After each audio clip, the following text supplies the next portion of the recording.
All right, we are back for Game 2. Getting started about 10, maybe 15 minutes or so later than usual. Game 1, the continuation from a game suspended on June 5th, the home opener, opening night here at Colburn Park. Rain and lightning, thunder hit, and so after 3 innings of play, they suspended it.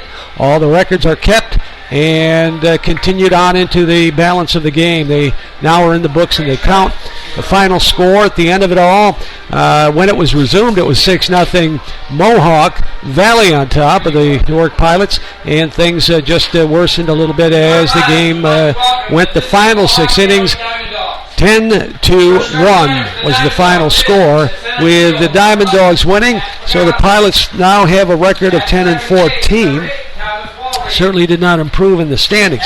So quickly we are going to go to the starting lineups, as the game, though it's getting started a little bit late due to the fact they had to rework the infield and get everything ready and line the baselines, the batter's box, and all the rest. And it took a little time, as the last game finished about 10 minutes or so before the big hour of 7 o'clock. So 15 minutes wasn't quite enough time to get things ready. Start with the Mohawk Valley DiamondDawgs leading off, playing center field, number 11, Matt Pagano from Marist College. Batting second, number 8, the second baseman from New Haven, Thomas Walraven. Batting third, right field, number 16 from Herkimer Community College, Chris Wave. Batting fourth and at first base from Canisius College in Buffalo, one of the few Canisius College players to play in the PGCBL, number 30, Ryan Steckel. Batting fifth in left field, number 32, Sam Machonis. Batting sixth in right field, number 5 from Fairfield University, is Troy Skoka.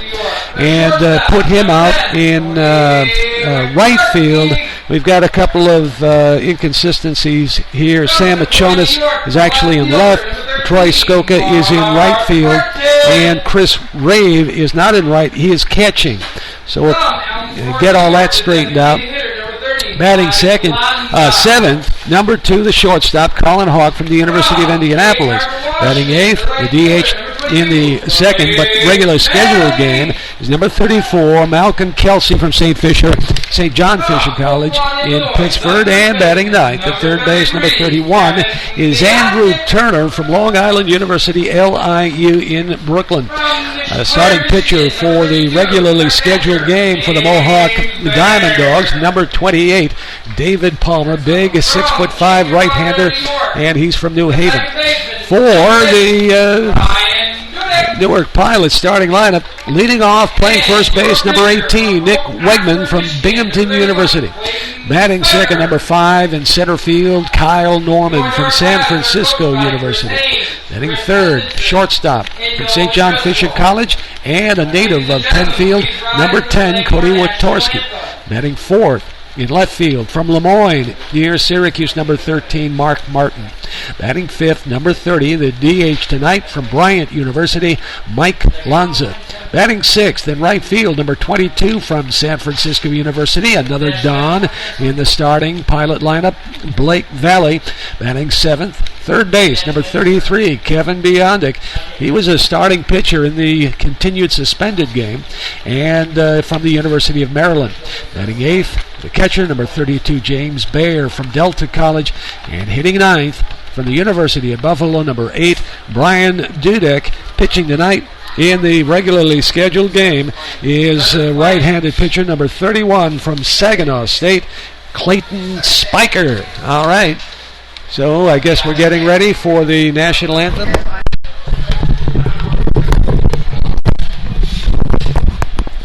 And right now the national anthem is playing. And while that's going, just kind of catch you up on things, I mentioned that the Pilots went down in the concluded suspended game 10-1. Now, that game did not count at all in the standings because it hadn't been completed yet. So, in fact, with the Pilots trailing 6-0, it was almost looking like it would be very difficult for the Pilots to come back, catch up, and win the ball game. But now it is in the standings, and the record is 10-14 coming into tonight. Before any games were played, that would make the Pilots with the completed suspended game having an identical 10-14 record as the fourth place Utica Brewers, which actually, if they stay tied, if Pilots win, Utica loses, the Pilots would be in third. If the Pilots lose the nightcap here and Utica wins, the Brewers are above the Pilots. If both lose, they both remain tied in third place.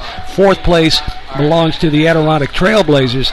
Meantime, the Victor Rail Riders will remain in second place, just 3 games behind the Elmira Pioneers, first place in the West Division. But the important thing to remember about the standings, as the season wears to the end of this month, it is the top 3 in each division who qualify for the postseason playoffs. So as long as you finish in the top 3, you are qualified for the playoffs. Night's game throughout the season, Newark Pilots baseball is being brought to you by McDonald's of Wayne County. I'm loving it. Also, stay tuned after the game, as we'll have yet again a Concord Ford player of the game. In Game 1, as the game completed, Marcus Failing, left-hander for the Mohawk Valley DiamondDawgs, pitched the entire way. He went to 3 innings in the earlier part of the suspended game, and then began top 4, but continued for the remaining 6 innings in the end of the suspended game. So he went a complete game. That's how it'll look in the record books. 9 innings of baseball, gave up only 4 hits, 1 run, and he struck out 7. So Marcus Failing also awarded the Concord Ford player of the game. First place in the East Division, Amsterdam Mohawks. They lead by 6.5 over Glens Falls, followed by the DiamondDawgs, who are 8 games out. So the DiamondDawgs have something to build on. With a win in Game 1, the record is even at 500, 12-12. Another victory here would put them over 500. So we are ready to go. Top half of the first inning, and leading it off for the DiamondDawgs against Clayton Spiker of the Pilots is Matt Pagano, center fielder. First pitch is swung on and fouled away. And I haven't made big mention of it, but man, is it hot. Oh, baby. This is a cooker. And inside, without fan, without any air conditioning that I've noted, just the wide open window, so it's natural air conditioning, but there's just no breeze at all. So it's Sweat City. Pitches on the ground to Biondic at third, and he throws him out. Fires to Nick Wegman at first base, so 1 up and 1 away. Number 8, Scored 5-3. Kevin Biondic, who pitched the first few innings in the earlier game, the completed suspended game, did quite well, did not allow an earned run, was hurt by some fielding errors by his Newark teammates, which led to runs.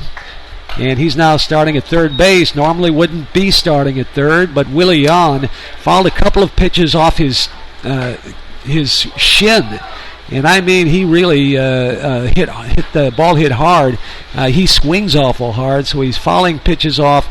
He did it in successive times to the plate, and there's no question he was gimping around, limping, and in obvious pain. So he's being given the regular season, the second game off, which we'd like to wish him well. Hopefully it won't be anything that will keep him sidelined for very long.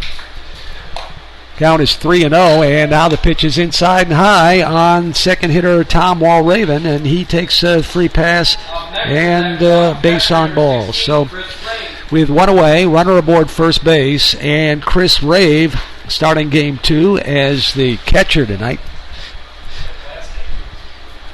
Rave was the starting shortstop in Game 1. So Rave steps in, wears number 16.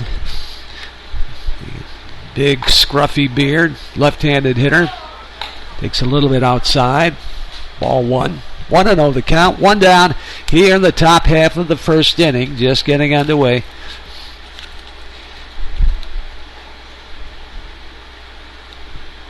Spiker takes his time. Pitches hit out in the air into left field or right field for a base hit. So with 1 out, now the DiamondDawgs have the next 2 men on.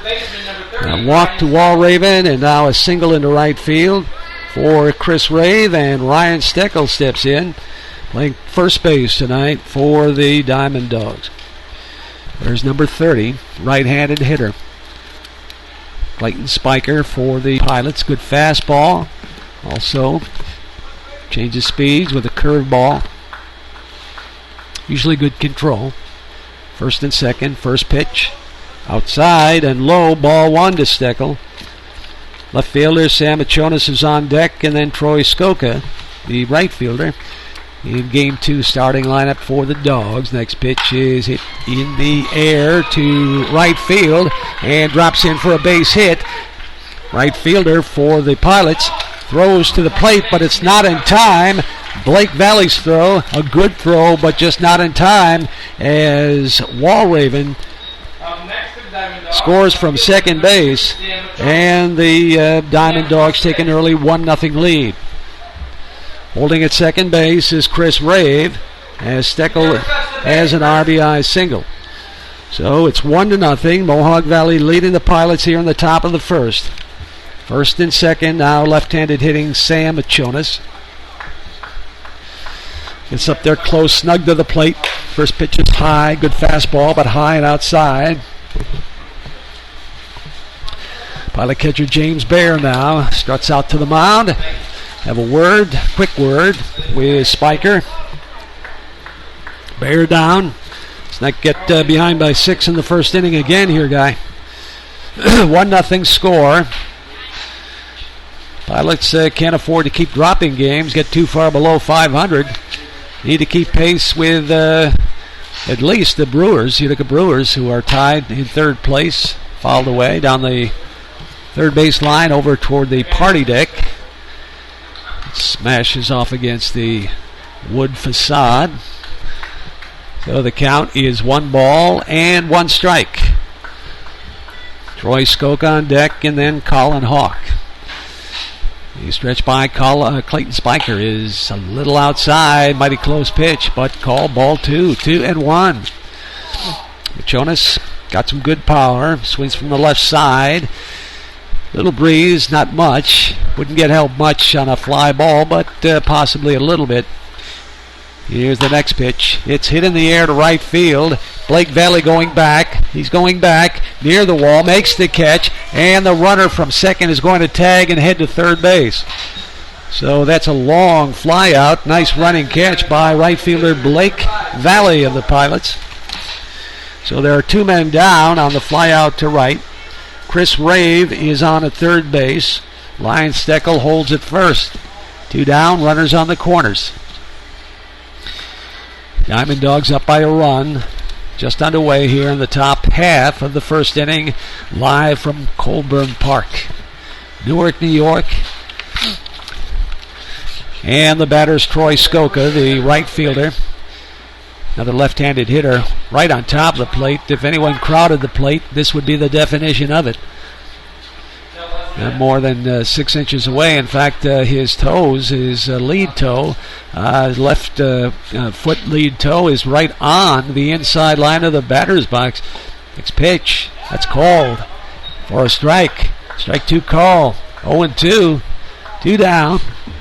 Spiker trying to work out of this thing, keep that runner at third base, and get out of the inning with only 1 run. Spiker comes set. Checking the runners. Here's the 0-2. Fouled away. Back behind the catcher and off the screen. Count holds. No balls, 2 strikes. So Spiker well out in front in the count. Colin Hawk waits in the on-deck circle. DiamondDawg shortstop. First and third. 2 outs. 0-2 pitch. Here comes. Hit down to second base. Up with it is Dudek. Throws the first to Nick Wegman in time for out number 3. 1 run for the DiamondDawgs. They had 2 hits, a walk, 2 runners left, and after 1.5 inning of play here at Colburn Park, Mohawk Valley won, and the Pilots coming to bat, and you're listening to Hometown Sports at 1420 WACK and online at NewarkPilots.tv. Somewhere between birth and retirement, life happens. For everything in between, there's Nichols Financial Services, there to help you protect your family with all dealer's recreational vehicle, life and commercial insurance products. Homegrown and part of your community. They have over 30 years experience. It's never too early to plan, protect, and save. Do it all with the people you can trust. Online at NicholsFinancialServices.com or stop by the office in Newark, Seneca Falls, and Sodus. Great rates, great service for a lifetime. Magnum Auto Parts of Palmyra is your Napa Know-How Auto Parts store. Whether it's a part for your car, truck, or SUV, foreign or domestic, Magnum Auto Parts has the part. They also carry parts for your lawn and garden tractor. Magnum Auto Parts also makes hydraulic hoses. Stop in and pick up this month's flyer for specials of the month. Magnum Auto Parts, Route 31, West Palmyra. 315-597-4854. That's 315-597-4854. All right, we are back to the bottom half of the first inning. And had to wait a little bit before it started the bottom of the first as catcher Chris Ray was on third base and had to put on his catching gear. So while he's putting on his catching gear, which I think should have had somebody out there catching, warming up David Palmer, the Mohawk Valley pitcher. But no one was out there, so Palmer's out there just keeping himself company. Yep. Not a perfect world do we live in. So now Rave is out there, and the warm-up toss is taking place. So just a quick reminder that tonight's game throughout the season is being brought to you. All home games, actually, here at Colburn Park are being brought to you by McDonald's of Wayne County. You're loving it. Number 18, Nick Wegman. Nick Wegman steps in, the top of the order. Nick Wegman, followed by Kyle Norman and Cody Wiktorski. I can tell you one thing. I don't think Chris Haynes is a happy camper here. He's not too pleased at getting blown out in the first game. But the kind of anger, the attitude, take some blame yourself, Chris. Quite frankly, who else are you going to blame? The guy in the third row down the first base line? It's ridiculous. So David Palmer on the mound, big right-hander, 6'5" for the DiamondDawgs. His first pitch to Wegman, leading off the top half, or I should say the bottom half. We already had the top half. The bottom half of the first, Wegman takes high for a ball. Now he hits one out toward center field for a base hit. And a leadoff single for Nick Wegman. Here in the bottom of the first inning, and Kyle Norman, center fielder, steps in.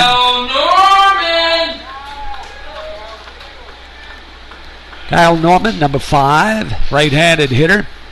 Good speed on the base paths when he gets on.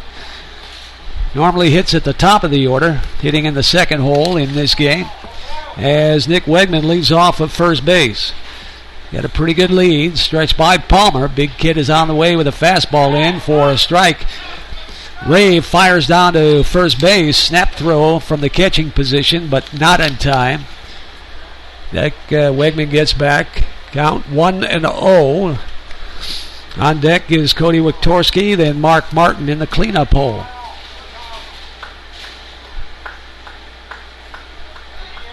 Palmer, a quick throw to first base. Back is Wegman.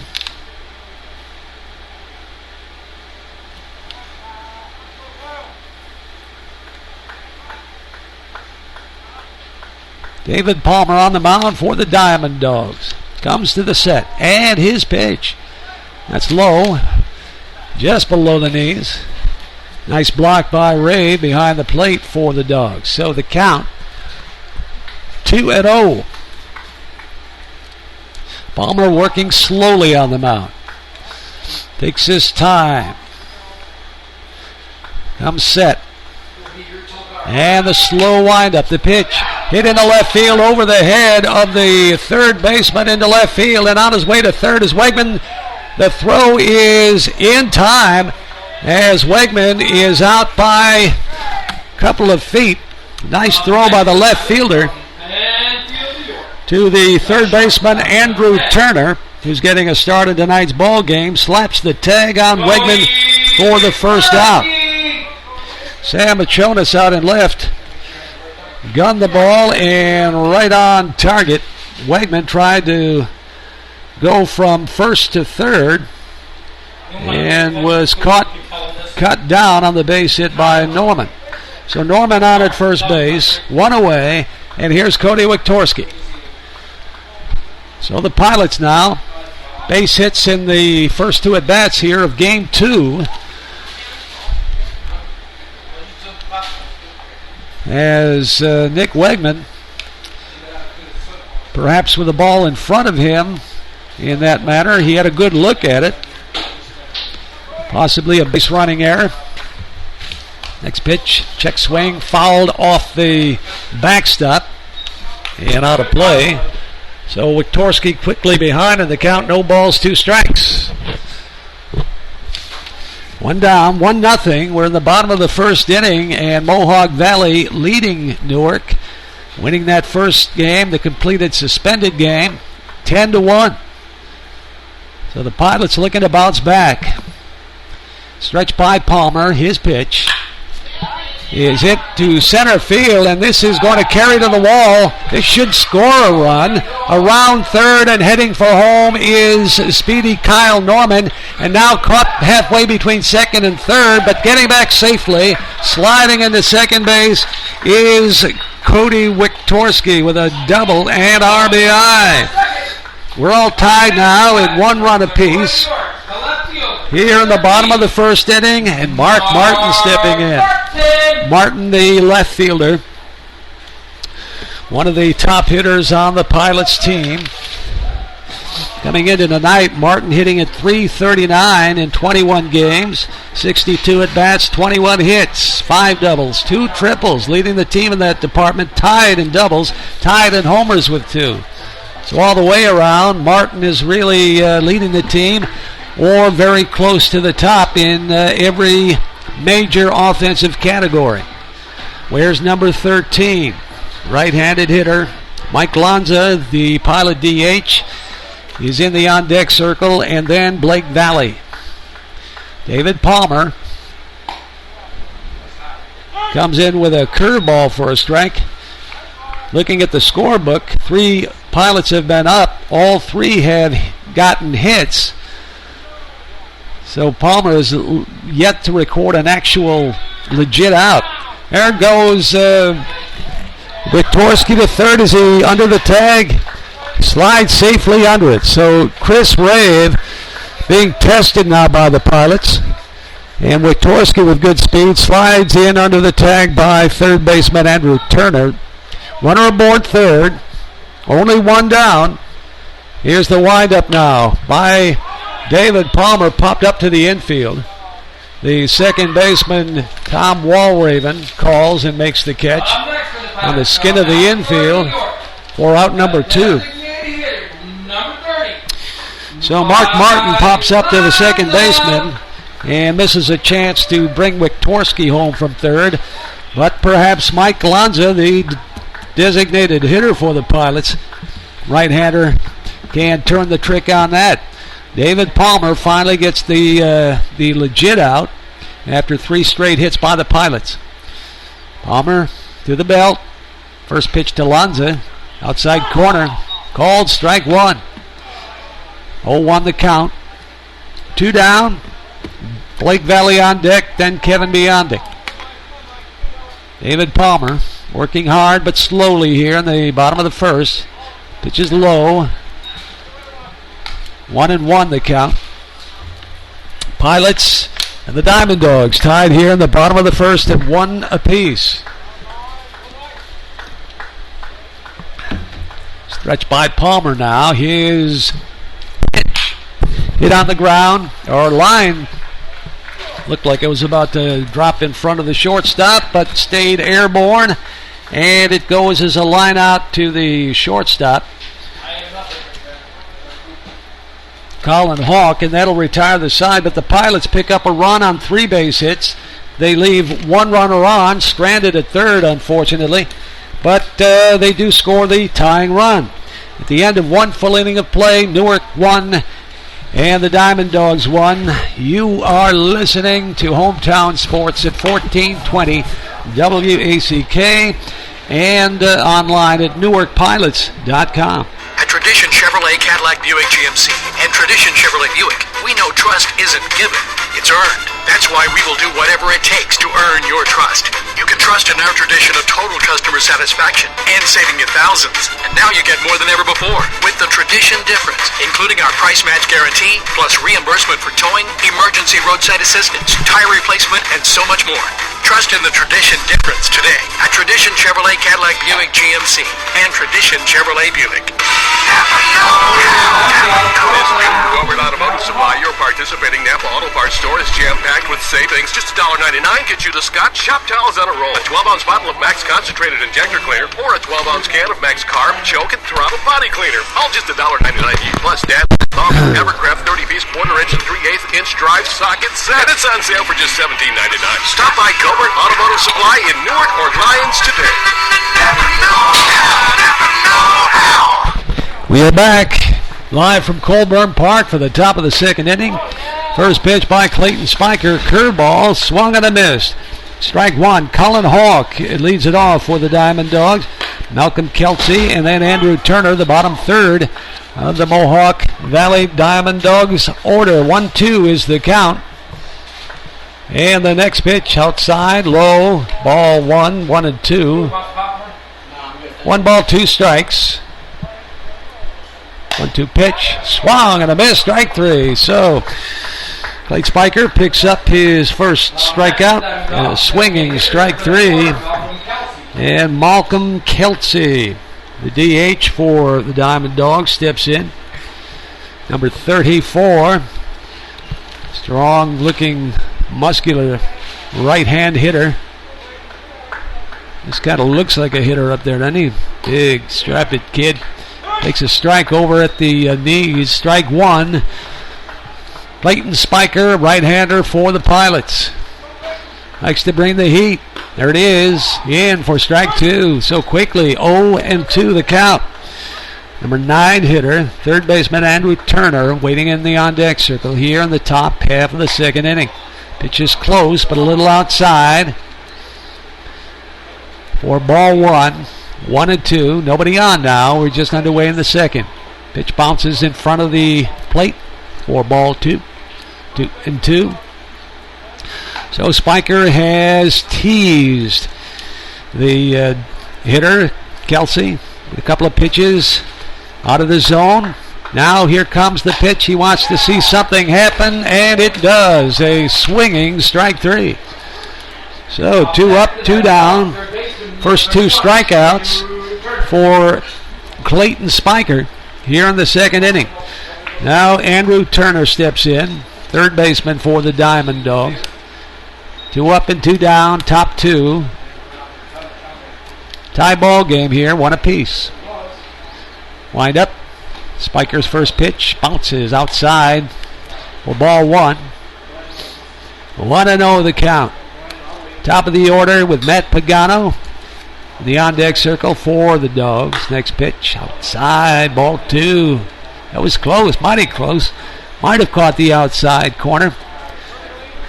Home plate umpire is Eddie Collins. Chris Marshall on the bases.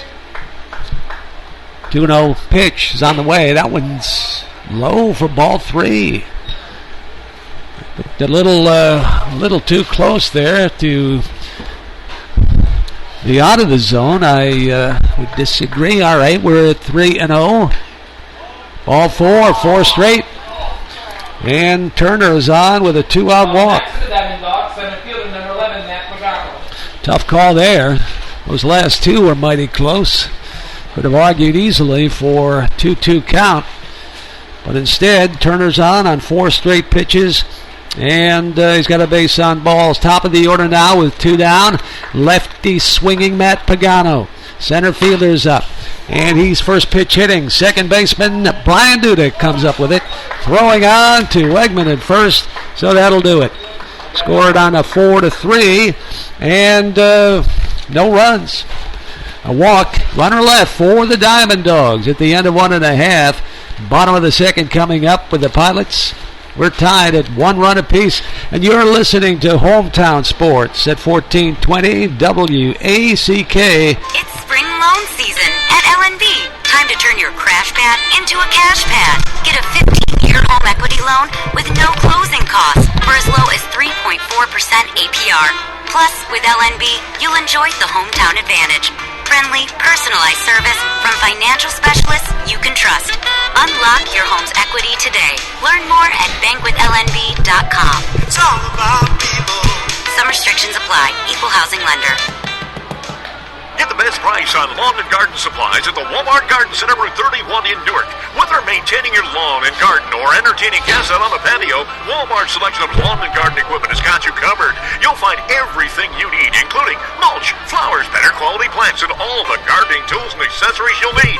Walmart's great selection of lawn and garden equipment is tailored to match your needs and won't cost a bundle. Stock up on lawn and garden equipment and supplies at Walmart's Super Center, Route 31 Newark. Walmart, save money, live better. Big Valley. And we are back for the bottom half of the second inning, live from Colburn Park.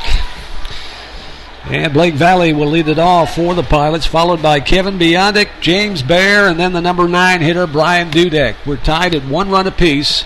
David Palmer, big 6'5" right-hander on the mound for the DiamondDawgs. First pitch is slapped on the ground to the shortstop, and first baseman Ryan Steckel unable to come up with it. Pitch was in the dirt, tried the scoop play, but Number 33. couldn't come up with it. So it'll be an error on the shortstop, Colin Hawk, as Blake Valley is on first with a leadoff error.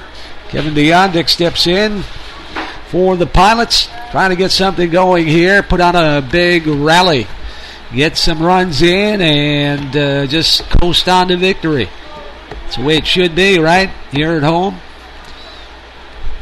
Kevin Biondic, interesting two-tone back, quick throw to second base, and Blake Valley is in with a stolen base. Ray's throw was high, and Valley looked like he got a good jump on David Palmer. Palmer takes his time in his windup, and just in his motion, he would be easy to steal on because he takes just a little too long to deliver the ball to home plate. So that puts a lot of pressure on the catcher. Now a nice pickoff move, and catches Blake Valley running, trying to steal third base, and he's caught and he's out on the getting caught in the pickle there. Boy, I tell you, you can tell that they are going to run on Chris Rave. I don't know if Chris Rave is a regular catcher for Mohawk Valley or not, but it looks like the Pilots are going to have a field day. But in that case there, David Palmer had Valley picked completely off, so Rave didn't have to get the ball to even make a throw. Count is 1-1 with 1 out now. Base is clear. Palmer's delivery, a little low for a ball. 2-1. Biondic at the plate. Right-handed hitter. James Bear on deck for the Pilots. Pitch, it hits Biondic in the hip. And got a good meaty part of the body, so it didn't look like that caused too much of a problem for Biondic as he immediately hustles down to first base.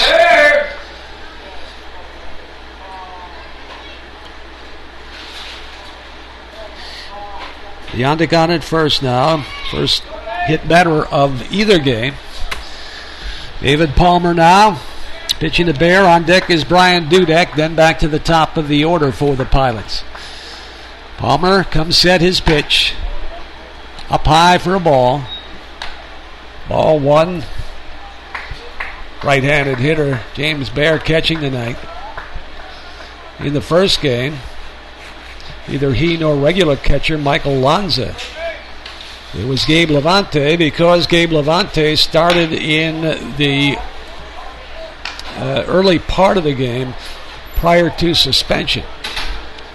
So he immediately picked up where he had left off. All the position players had done so, with the exception of the Mohawk Valley DiamondDawgs. David Palmer's next pitch breaks in for a strike.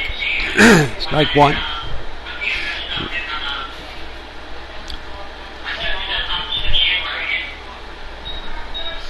Runner on first base is Biondic. 1-2 is the count on Bear. Quick throw to first base. Diving to get back is Biondic, just getting back in time. Sliding underneath the tag as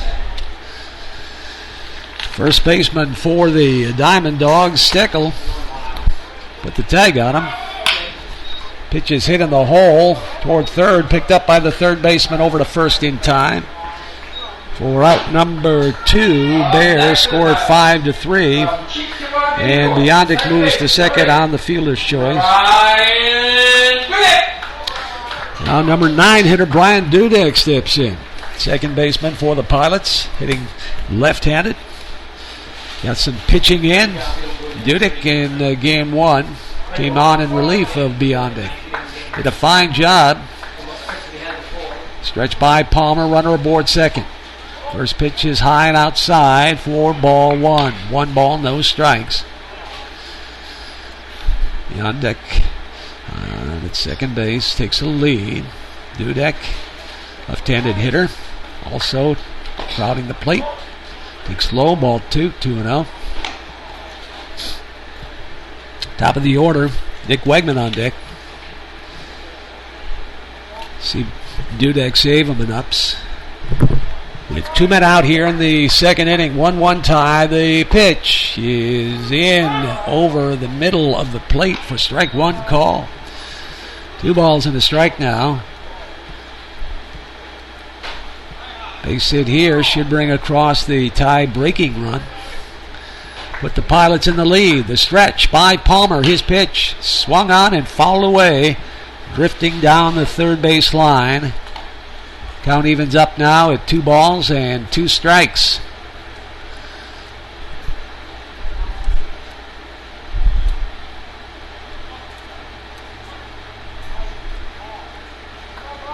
David Palmer on the mound now. He's got a 2-2 count with 2 down.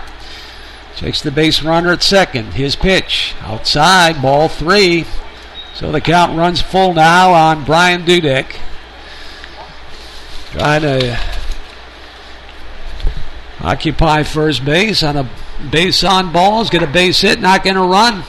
There it is, ball 4, high and outside. Nowhere near the plate. So Dudek is on at first with a walk.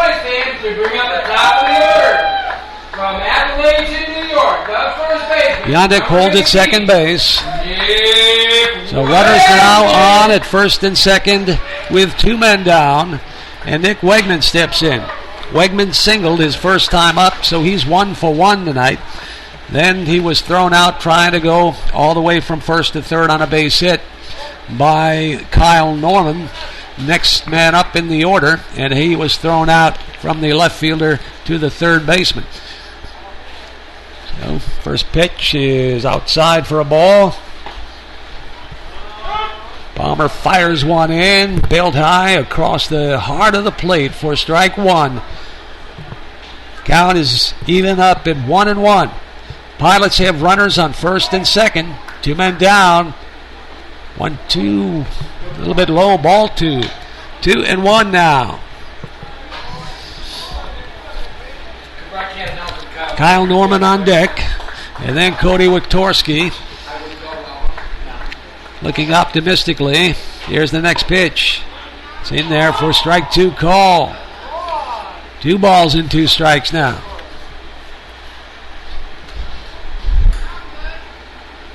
Bottom of the second inning. 1-1 tie. Pilots looking to break the tie now. Get the lead run in. Palmer's pitch. Low ball 3. We're at a full count now. 3 balls, 2 strikes. Norman working the count now in his favor. Palmer comes set, checks the runners. Now he steps off the mound as he feigns a throw to second base. No one covering, though. It'll be Ondick, stays where he is. Good 10, maybe 12 feet off second base. He's going. Swung on a miss, strike 3, as Palmer threw the fastball by him. And the Pilots failed to score. They scored no runs. They had no hits, an error, a hit batter, and a walk. 2 runners left, but no runs. So at the end of 2 innings in play, we're tied as the Pilots and the DiamondDawgs head to the 3rd. All knotted up at 1 run apiece. You're listening to Hometown Sports at 1420 WACK and online at NewarkPilots.tv. This is your loving reminder to try McDonald's new sirloin third-pound burgers, made with juicy 100% North American sirloin and premium ingredients. But they're only here for a limited time, and if you miss out, you'll never know how incredibly delicious they taste. Just like you'll never know how incredible it is to read people's minds. Oh, I'm hungry. Or see the inside of the refrigerator after you shut the door. Dark. Don't miss the sirloin third-pound burgers at McDonald's. Better enjoy this lovin' while it lasts. At participating McDonald's. A fresh brewed sweet tea from McDonald's gives you sweet relief when you need it most. Like when you're on a deadline and your email keeps dinging and your work phone keeps ringing and your cell phone keeps buzzing. But your sweet tea's refreshing, so you're working and smiling and sipping while you're typing and talking and texting all at the same time. Get sweet relief with McDonald's sweet tea. Grab a large for just $1. That's more lovin' for less at McDonald's. Limited time offer. Price and participation may vary. A la carte only. Back live here at Colburn Park for the top half of the 3rd inning. First pitch is, what was that first pitch? Is that a ball? Ball. Pitch was out of the strike zone for ball 1. Now the home plate umpire, Eddie Collins, goes out to talk to Clayton Spiker for some reason. Any idea? No idea. Interesting. What a home plate umpire having a solo conversation with the pitcher might be. So we're here in the top of the 3rd inning with the number 2 hitter, Tom Walraven, followed by Chris Rave and Ryan Steckel. Count is 1 ball and 1 strike. Clayton Spiker into the windup. 1-1. He's hit on the ground sharply toward the shortstop. Torski fires the first in time for out number 1. Score at 6-3 on the ground out. Walraven had walked and scored the only run for the DiamondDawgs in the 1st inning. Chris Rave, the catcher, steps in. Rave is 1 for 1, single in the 1st. It's from the left side, stocky kid. 5'10" or so, weighs close to 200. Pitch to him, bounces in the dirt in front of home plate, ball 1. Rave, a left-handed hitter. So I mentioned, got that scruffy beard going. Looks like a catcher. Pigpen style, all dirty uniform. I don't think there's a clean spot on those uni pants, that's for sure. Where's number 16? Count is 2-0 on him. Pitch is hit on the ground and through into right field for a base hit. Past Nick Wegman, the first baseman. Made a nice effort for it, but couldn't get over in time. So Rave 2 for 2 tonight. And cleanup hitter Ryan Steckel stepping in. Steckel getting a start at first base tonight in Game 2 for the DiamondDawgs. So with 1 out, Rave singles. And on deck is left fielder Sam Achonis and then Troy Skoka for Mohawk Valley. Looking to break the tie, 1-1 here in the 3rd. Stretched by Spiker. Checks the runner, the pitch is hit deep to center field, right center field. It's going to get to the wall. That may score a run. Rave is around 3rd, and on his way to 3rd is Machonis or Steckel, as Rave will score the go-ahead run. Sooner or later. So Steckel is credited with a triple to knock in the 2nd Mohawk Valley run, and they now lead 2-1. one away here in the top of the third inning. And here's Sam Machonas waiting in the on-deck circle. Now the left-hander steps in.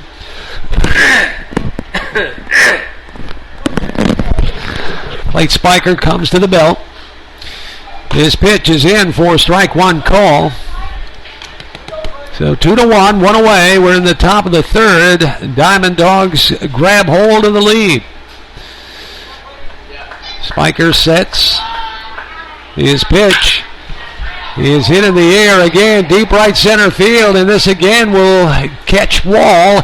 One hop off the right center field wall, picked up by Norman, and the DiamondDawgs now lead 3-1. Steckel scores as Machonas has a RBI double. He's on at second base. So after the leadoff ground out, the DiamondDawgs get a single from Rave, a triple by Ryan Steckel to bring Rave home, and now a double by Sam Machonas to bring Steckel home. It's 3-1, and here's Troy Skoka, the right fielder. Also hits from the left side. Pitches high. Fastball. As Spiker now tries to put a little extra heat on the ball. Down by 2. 3 runs. That's the fourth base hit for the Dogs. Stretch by Spiker. Checking Machonas at second, the pitch. Line drive, center field, base hit. Norman comes in to field it, and turning third and heading for home with a fourth Mohawk Valley run is Sam Machonas, and it's now a 4-1 ball game. Dogs on top. Top half of the third inning, still only one away. RBI single, fourth straight hit for the DiamondDawgs. Here's Colin Hawk. Shortstop, and time is called.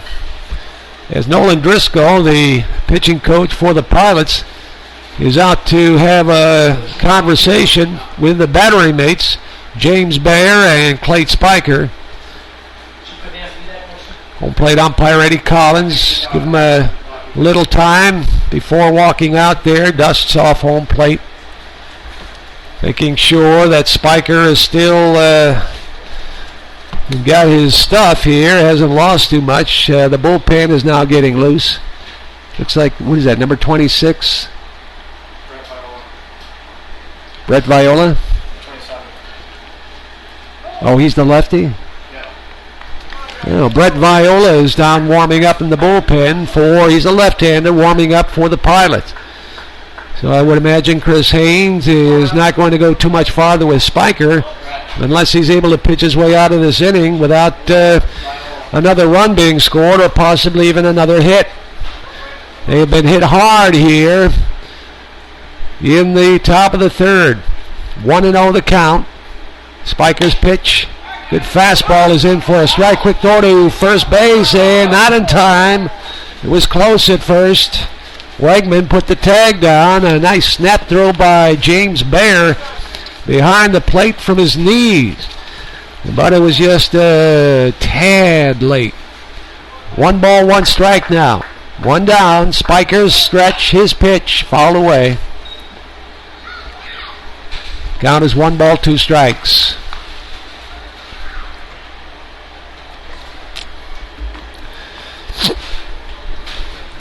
Colin Hawk, the shortstop for the Dogs, had a pitch he thought he should handle, but just missed it. Now the count is 1-2 on him. Spiker stretches his pitch. Too low, ball 2, 2-2 now. See what happens if Spiker loses Hawk. If he walks him, something of that sort, whether that would be all for Spiker. He comes set, quick throw to first, not in time. Skoka not taking too big of a lead at first base, so he got back rather easily. Count is 2-2 with 1 down. Spiker would love to get the double play. Here's the stretch and his pitch. Foul back off the catcher mask. And back to the screen. Bear fine. No problem. Count holds 2-2. On deck, Malcolm Kelsey, the designated hitter for Mohawk Valley. Hawk is 0 for 1. He struck out in the second inning, so his only time up. Next pitch, popped up. Out toward left field, coming on quickly is Mark Martin. He dives, can't come up with it, falls out of his glove. And surprisingly, Cody Wiktorski did not take charge of that pop fly. Martin had to come from way over in left field and fairly deep. And it wasn't more than, I'd say, 10 yards off the skin of the infield, the outfield grass. But Martin called and dove. Did come up with it, but when he hit ground, the ball trickled out of his glove. So that'll go as a base hit. Skoka holds at second base. And Colin Hawk on at first. So here's Kelsey. Kelsey slaps the ball in the hole between first and second for a base hit, then down the line. One run is in. Here comes another dog run, and on his way to third with a stand-up triple is Malcolm Kelsey. First pitch hitting, and I would have to think that Clayton Spiker may have seen the end, but I don't see any activity here yet. There's no stirring in the dugout. 5-0, or 5 runs in, I should say. Not quite 5-0. 6-1 is the score. Give Kelsey a triple. Rolling ball back between the short and third baseman, so it's another run in. Malcolm Kelsey scores. Andrew Turner gets an RBI. I don't have a chance to write down the scoring and look up, and boom, another hit. It's been an explosion. 1, 2, 3, 4, 5, 6, 7 straight hits. No walks, no hit batters, no errors.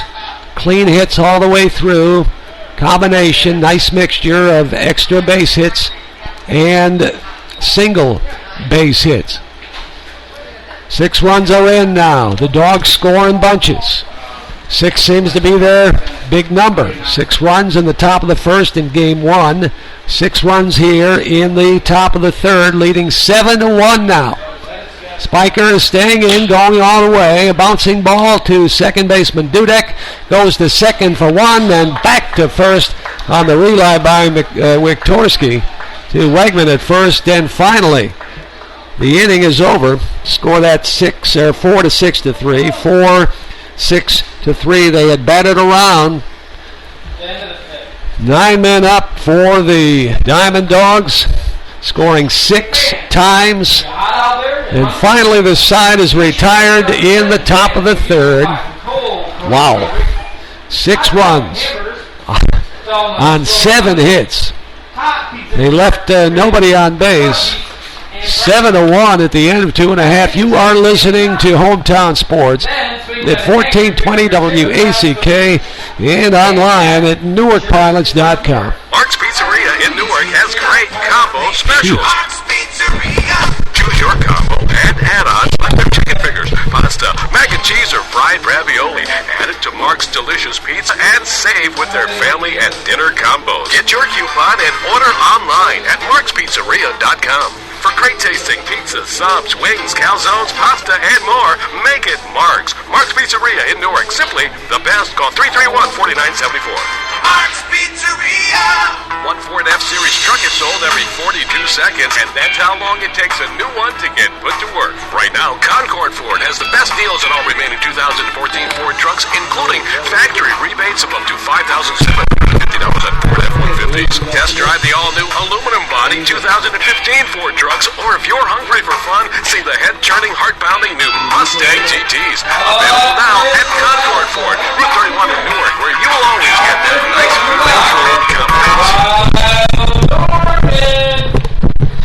And we are back live for the bottom of the third inning, 7-1.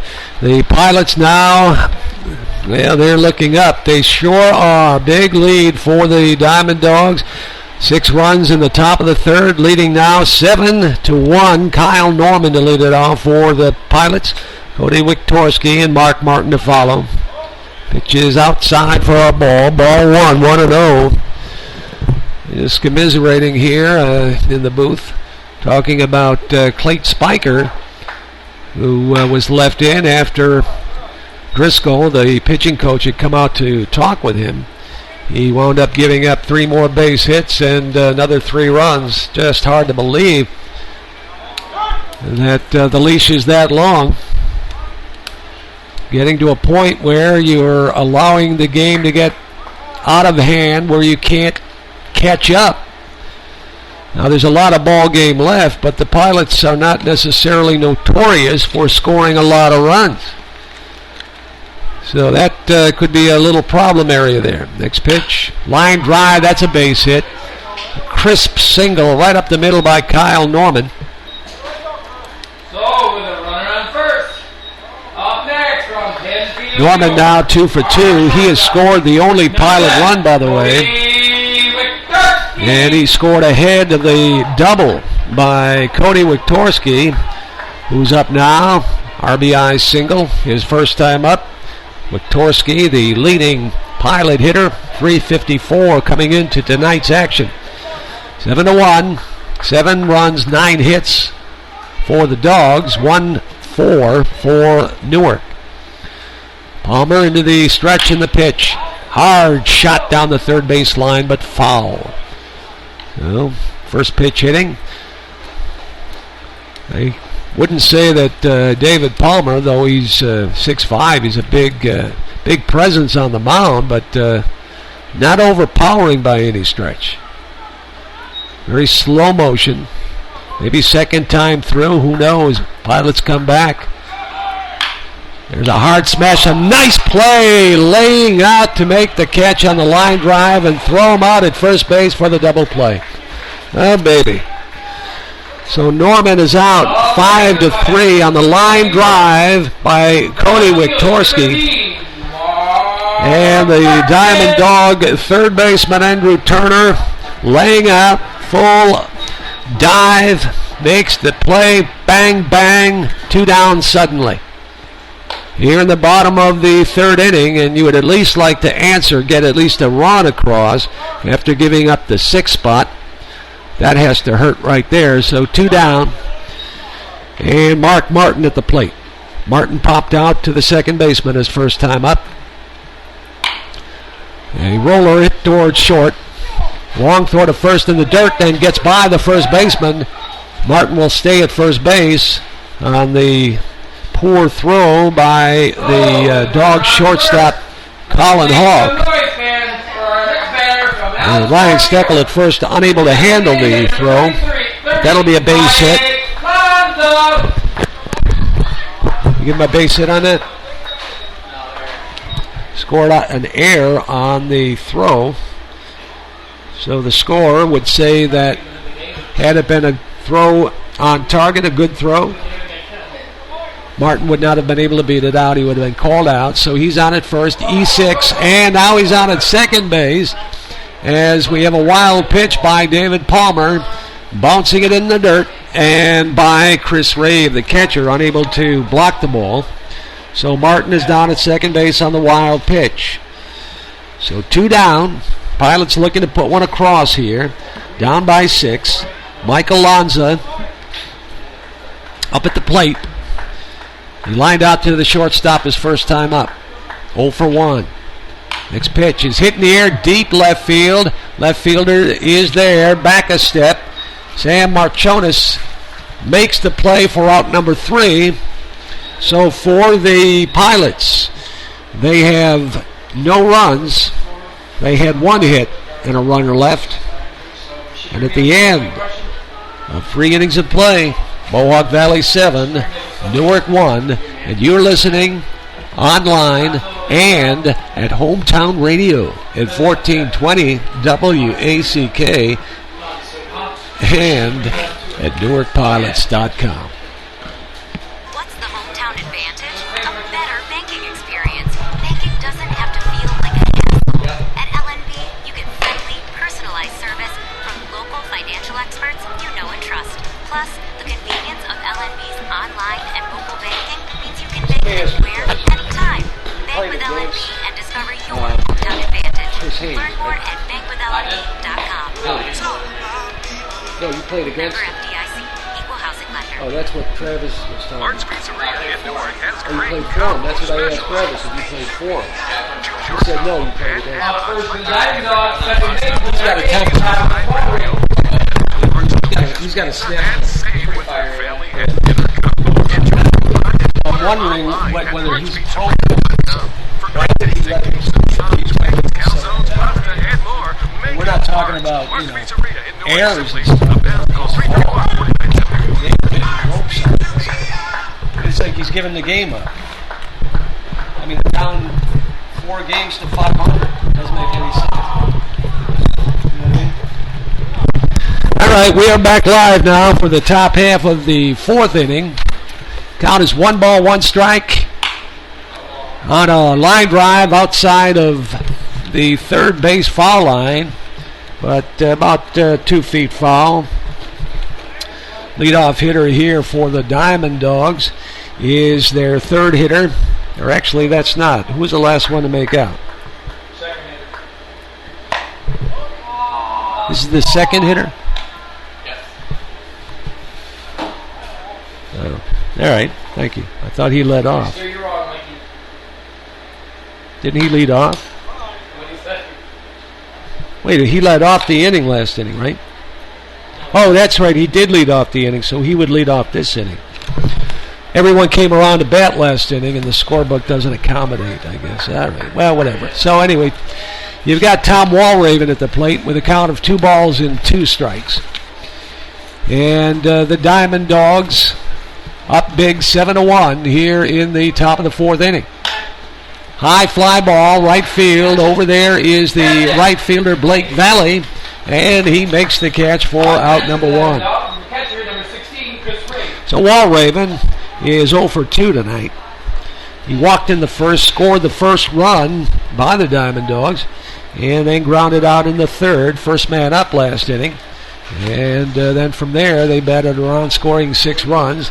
So he led off this inning with a fly to right. And now Chris Rave steps in. Rave is 2 for 2, 2 base hits, 2 singles. He's also scored a run. First pitch is outside and high for ball 1. With Ryan Steckel on deck and then Sam Marchonis. Clayton Spiker still in the game. A high, deep fly ball to center field. All the way back to the wall is Norman, and he makes the catch. Kyle Norman all the way back in front of the 402-foot sign to bring home the fly ball, and that is the second out. Rave gave it a long ride, but just come up short of clearing the fence out there. First pitch to Ryan Steckel is fouled back for strike 1. 0-1 the count with 2 men down. Top of the 4th. Clayton Spiker bringing the heat. Good fastball. High and outside for ball 1. 1-1 count. Next pitch. Cued foul into the Pilots dugout. Yeah, Anthony Spina. His dad on his way back to Brooklyn. You know, I found out that his dad works in the Major League Baseball Rod Manfred's office. In the commissioner's office for Major League Baseball. How do you like that? Yeah. That's Rick Spina, by the way. And I mentioned that I'd give a shout out to his dad and Anthony Spina's grandfather, who listens and watches the ball games on YouTube out in Phoenix, Arizona. So there you have it. As called strike 3, Spiker gets through the inning here in the top of the 4th. 1-2-3. No runs, no hits, nobody left. And after 3.5 innings of play, damage has been done with the DiamondDawgs leading the Newark Pilots 7-1. You are listening to Hometown Sports at 1420 WACK and online at NewarkPilots.com.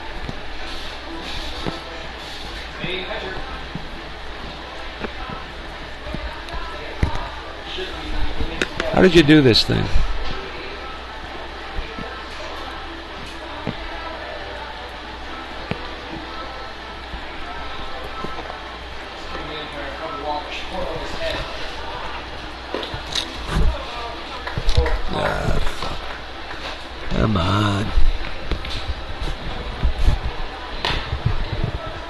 White. I just had it.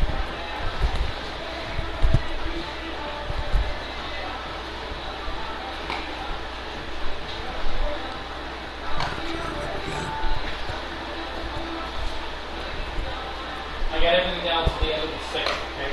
Yep.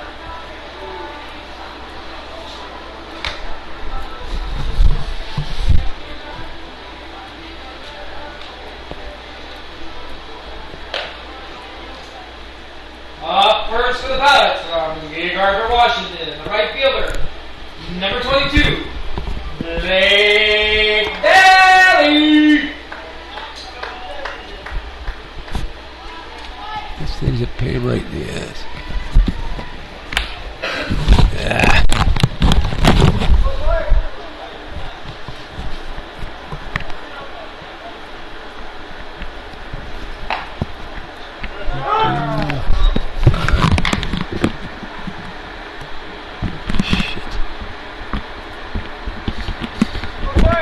What's wrong with this stupid thing? It should go later in the week.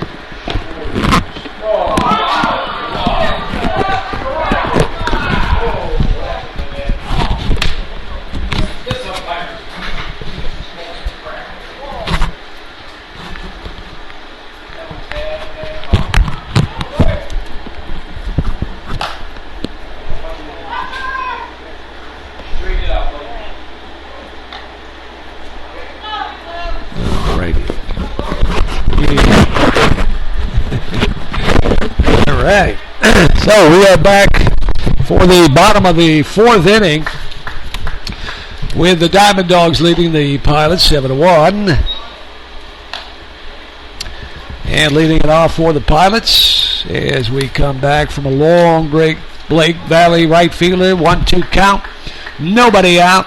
Palmer's pitch, low outside for ball 2. 2-2 the count. Pilots looking to get something going here. Come on now, a little rally cap action. What do you say? Hey, hey, what do you say? Here comes the pitch. Little shot back to the mound. Dave Palmer flips over to first base. Up next for the Pilots. So there is one up and one away. Score that 1-3. David Palmer to Ryan Stickle. Kevin Biondic now steps in. Biondic hit by a pitch, then was erased on a 5-3 fielder's choice. So, actually, well, pitch to him is on the outside corner for a strike. 1 strike to count on Biondic. James Baer, then Brian Dudek. Pitch outside, ball 1-1.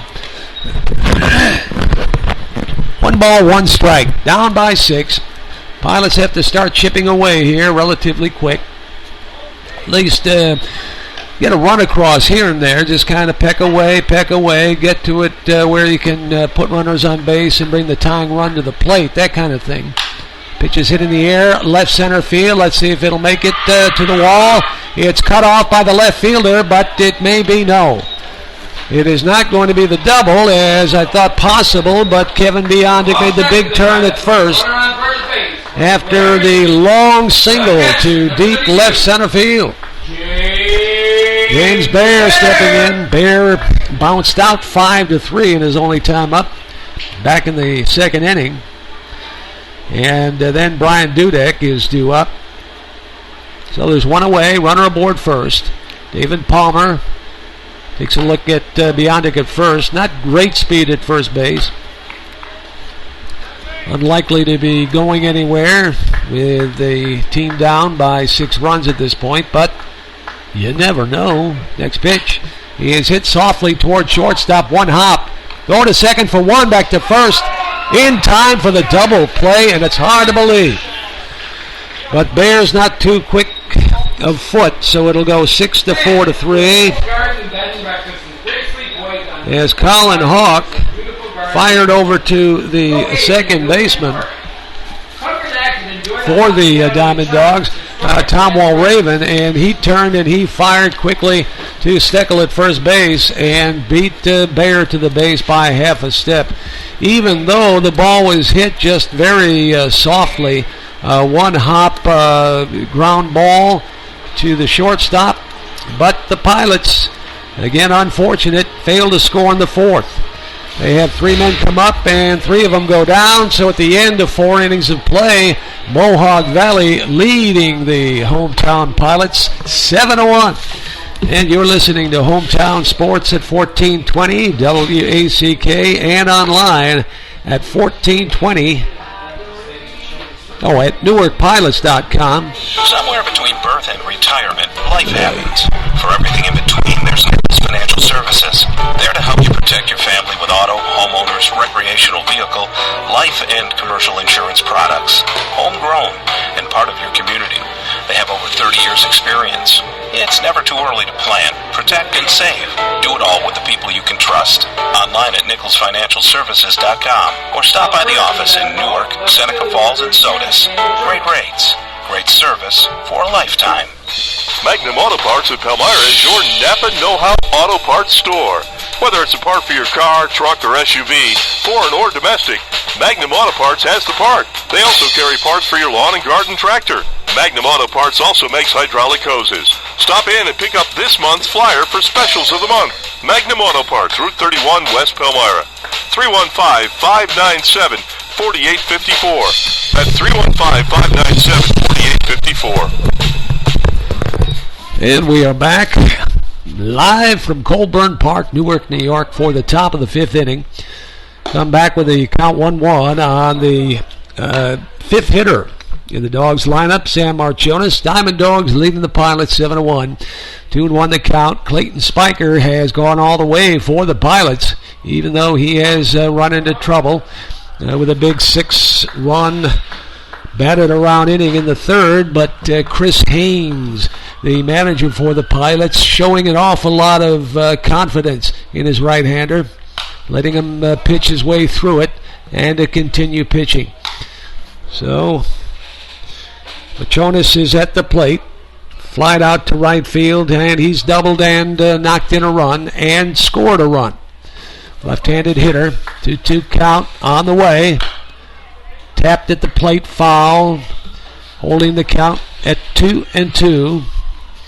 Marchonis, Troy Skalka, and Colin Hawk are set to come to bat here in the top half of the 5th inning for Mohawk Valley. Ground ball to Dudak. Nice hop over to Nick Wegman at first for out number 1.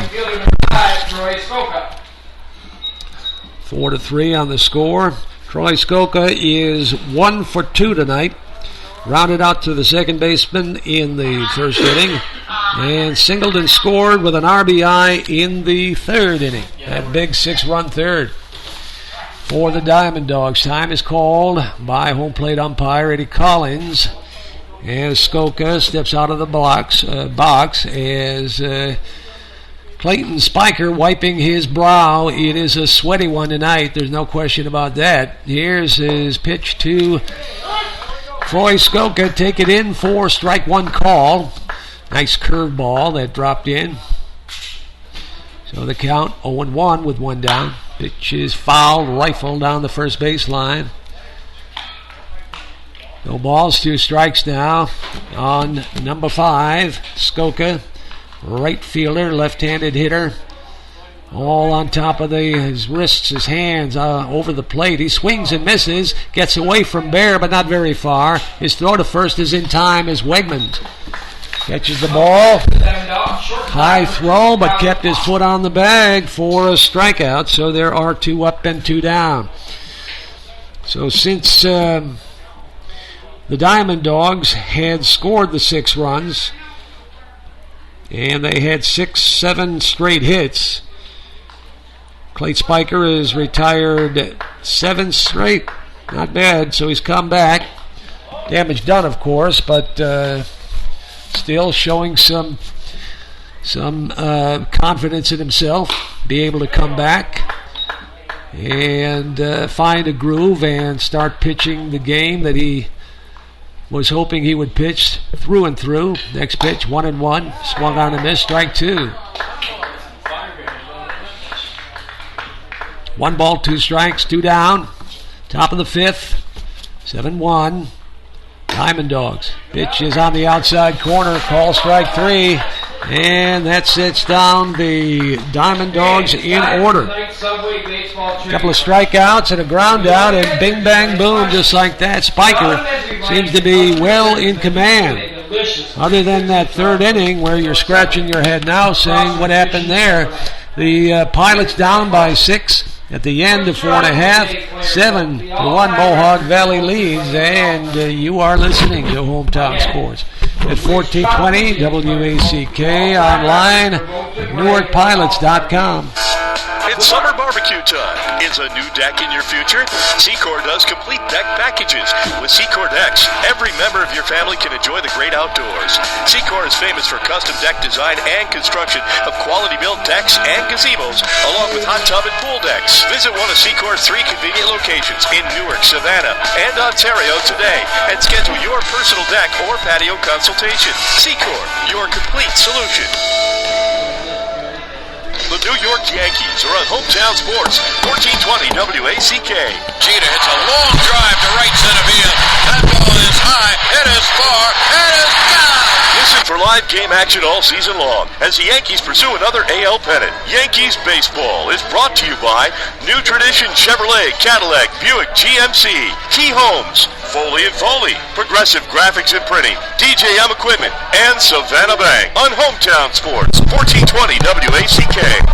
Back live at Colburn Park. Bottom of the 5th inning. Could be time for some runs for the Newark Pilots. Trailing by 6. They have the bottom of the order with Brian Dudek to lead off, followed by Nick Wegman, Kyle Norman, and then Cody Wiktorski. Here in the bottom of the 5th. So Dudek, who hits from the left side, stepping in. David Palmer going all the way for the Mohawk Valley DiamondDawgs into the windup. Pitch is a little bit low for ball 1. So heading the count now as the Pilots need base runners, and they have to continue chipping away at this lead, start scoring some runs. Pitch is popped up to left field, down near the left field foul line. Over there to make the catch is Sam Machonis for out number 1. So Dudek has walked his first time up. Now he flies out to left.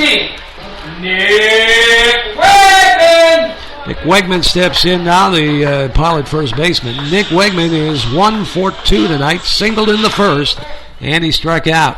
From the left-hand side of the plate, he takes low in the dirt for ball 1. So Palmer has given up 1 run on 5 base hits to the Pilots. Even though the DiamondDawgs have made 2 errors, it hasn't hurt the team nor Palmer at all. Pitch is fouled back out on the screen for strike 1. So Wegman with a count of 1-1. Wegman, left-hander, playing first base for the Pilots with 1 down here in the 5th. Here's the windup, the pitch by Palmer, curveball. It's ball high, ball 2. 2-1. Wegman looking to start something here, get things going. On deck is Norman and then Wiktorski. Wind up in the pitch by Palmer, swung and a miss, strike 3. And the throw to first is in time as Chris Rave lost the ball. It dropped in front of him, picked it up. Plenty of time to get Wegman out at first base for the second out. Second time he's gone down on strikes. And now Kyle Norman steps in. Norman is 2 for 2 tonight. Norman singled and scored the only run for the Pilots thus far in the first inning. And then he singled and was left stranded. That was in the 3rd. So he's 1 for 2 tonight. I'm sorry, 2 for 2. I'll be all right. First pitch is a little bit high, ball 1. Bases clear with 2 down in the 5th. Next pitch in for strike 1. 1 ball and 1 strike. David Palmer into the windup. Here comes the 1-1.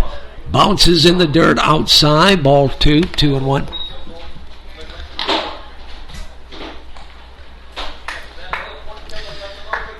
Norman looking to bounce back.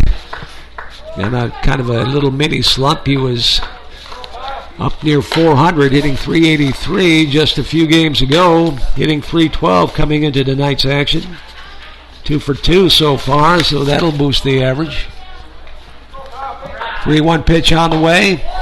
Little outside, ball 4, so a 2-out walk given to Kyle Norman. Keeps his perfect night at the plate alive. Cody Wiktorski. Cody Wiktorski, a double in the first inning. Knocks in the only Pilot run so far. And then he lined out to the third baseman in the third inning. Cody is 1 for 2 tonight. Biology major at St. John Fisher. Might walk into a medical career. Here's a throw to second base on the first pitch. A steal attempt for Norman, who has that good speed. And more or less catching David Palmer and the DiamondDawgs fast asleep with a 6-run lead. Norman stealing second base now. Base hit here would pretty much bring him in. He'll be off at the crack of the bat. 1-0 pitch on its way to Cody Wiktorski. He is on the outside corner for strike one call. 1 ball, 1 strike. 1-1, 7-1 is the score. We're in the bottom of the 5th inning here. Colburn Park. Calm night, hot night, summer night. The stretch. Now Palmer steps off the mound. Should say off the rubber as he decides that Norman may be taking too big a lead. Nobody holding Norman on at second base. Here comes the pitch. Check swing outside for ball 1. Home plate umpire checking the base umpire, Chris Marshall. See if Wiktorski had broken his wrists and gone around, but base umpire says no thank you, sir. No thank you very much. Next pitch. Line drive hit deep toward left field, and right there Sam Machonis did have to go to get that one, but it was hit hard. Right at him. Retiring the side. And be sure to submit your attendance guests at customer service. You could win one. So the Pilots again scoring no runs. They have a walk, runner left. And at the end of 5 innings of play, Mohawk Valley 7, Newark 1. And you're listening to Hometown Sports at 1420. Newark Pilots Baseball on 1420 WACK.com is brought to you 1420 WACK, your hometown station, bringing you big league sports. The Bronx Bombers, the New York Yankees. The 0-1. Swung on and hit in the air. To deep left center field. It is high. It is far. It is gone. Oh, did he hit a belt to left center field. It's an A-bomb from A-Rod. Another home run for Alex, and the Yankees take a 1-0 lead. Plus, we're your home for NASCAR. They are leaning on one another, coming back to the start-finish line. Up front, it is David Reagan all by himself. Here he comes through the tri-oval, and David Reagan has won here at Talladega. He wins the Aaron's 499. And when it comes to sports talk, we've got you covered with Yahoo Sports Talk. Plus our own local shows, too. Get the sports you want right here on 1420 WACK. And we are back now live for the top half of the 6th inning. 7-1, Mohawk Valley leading the Newark Pilots here at Colburn Park, Newark, New York. Clayton Spiker's gone all the way for the Pilots. And leading off for Mohawk Valley is the designated hitter, Malcolm Kelsey. He'll be followed by Andrew Turner, and then the top of the order with Matt Pagano. Ball's bouncing around at home plate out of the umpire's coattails there, his ball pocket. 2-0 count on Kelsey. Next pitch is outside and low, ball 3. So Kelsey, the leadoff hitter for the Dogs here in the top of the 6th. 3 straight pitches out of the strike zone. Next pitch inside, ball 4. So Malcolm Kelsey walks on 4 straight. Now the number 9 hitter, Andrew Turner. Turner has walked and singled. He's knocked in a run. He's 1 for 1 officially tonight. Also made an unbelievable layout line drive catch. Doubled off the Pilots a few innings ago. Oh, man. First pitch is inside for ball 1, 1-0. Nobody out. Spiker with a runner aboard first. Kelsey leads at first. Pitch is on the inside corner for strike 1 call. So the count is even now at 1 ball and 1 strike. Top of the order with Matt Pagano on deck, and then it'll be Thomas Walraven for Mohawk Valley, commanding 6-run lead here in the 6th. Next pitch, low ball 2, 2-1 now. So Spiker, who had retired, let's see, 1, 2, 3, 4, 5, 6, 7, 8 in a row before giving up the walk to Kelsey. Now he is behind in the count. Next pitch to Turner is cut on and missed. Didn't get cheated on that swing. 2 balls and 2 strikes now. Clayton Spiker pitching well since giving up those 6 runs, 7 hits, and allowing Mohawk Valley to bat around in the 3rd inning. Pitch is fouled away.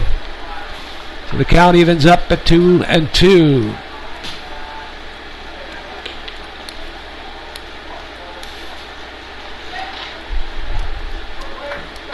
Spiker taking his time, looking for the sign, checking the runner, taking a long look at Kelsey at first. Pitches again, fouled away over the stands down the first baseline and out of play. Holding the count at 2 balls and 2 strikes. On deck, Pagano, center fielder. 7-1 is the score here in the 6th. Spiker to the belt, his pitch. Outside, ball 3, 3-1.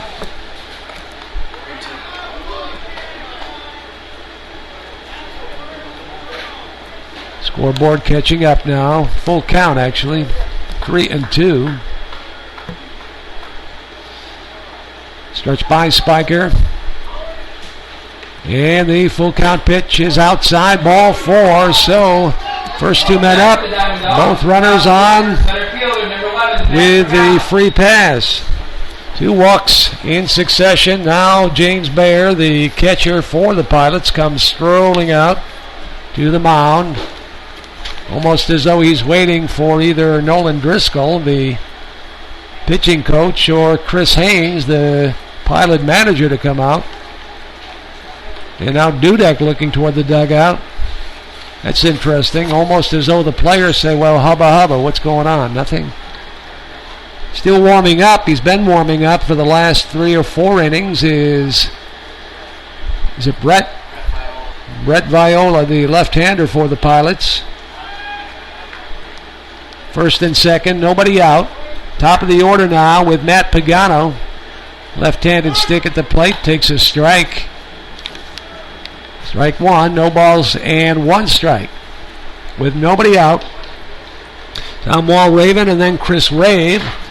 Top 3 here in the top of the order with 2 men on and nobody out. 7-1 is our score. Next pitch is low for ball 1. 1 ball and 1 strike. Clayton Spiker is certainly, or Spiker is really, I would have to think, has put in his night's work, for no question about it. Love to know the count on his pitches tonight. Pitch is a fastball. 1 ball, 2 strikes. So now coming back on the top of the order. Bottom 2 in the order, giving free passes. Top of the order, behind in the count 1-2. Ground ball could be 2. Dudek to Wiktorski at second for 1. Back to first, not in time. Not in time. So Matt Pagano beats the throw to first base. Fielder's choice, score 4-6. Second baseman, number 8, Tyler Smallreed. Now on at third on the play is Malcolm Kelsey. Andrew Turner erased on the 4-6 fielder's choice.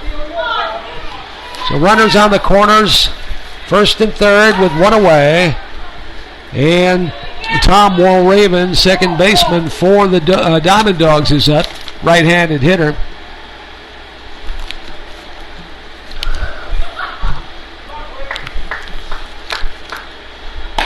Pitched outside for ball 1. Good fastball by Spiker, but missed by a little. 1-0 count. Like to keep that runner on third right there. Next pitch bounces, gets away from Bear, and nobody advanced.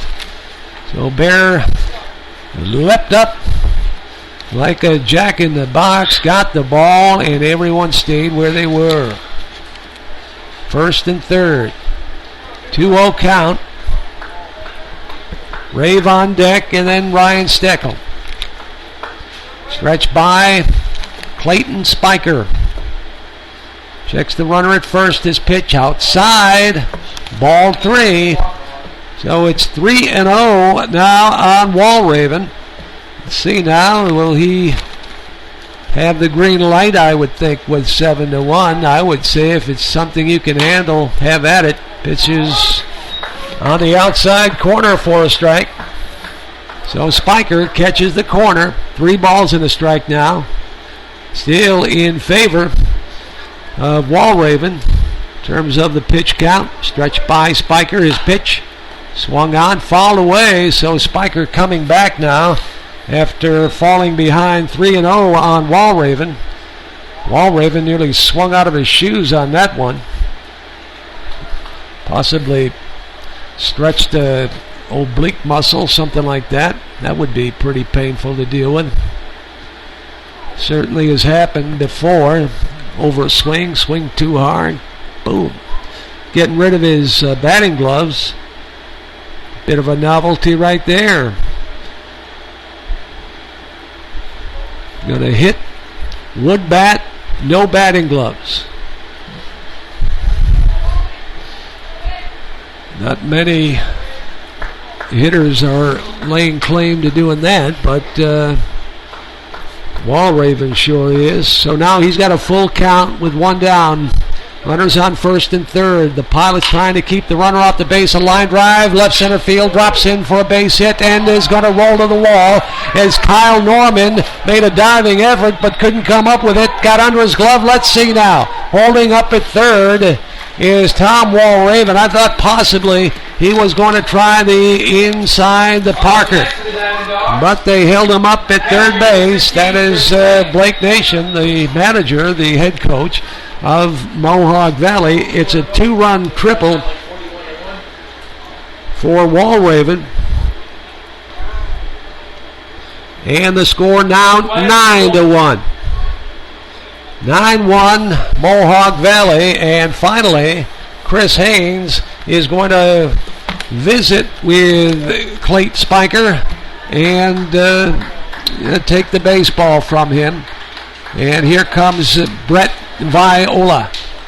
See what kind of music he'll be throwing. Will it be that sweet stuff? By the way, Viola, any relation to Frankie Viola? Wouldn't that be something, right? Because Frank was a left-hander. Of course, Frank Viola was a heck of a lot taller than Brett, but with a 9-1 score here, I guess you talk about things like that. Number 27, Brett Viola. So that will not quite end the line for Clayton Spiker. The runner on third base, Thomas Walraven. second baseman for the DiamondDawgs, is still his responsibility.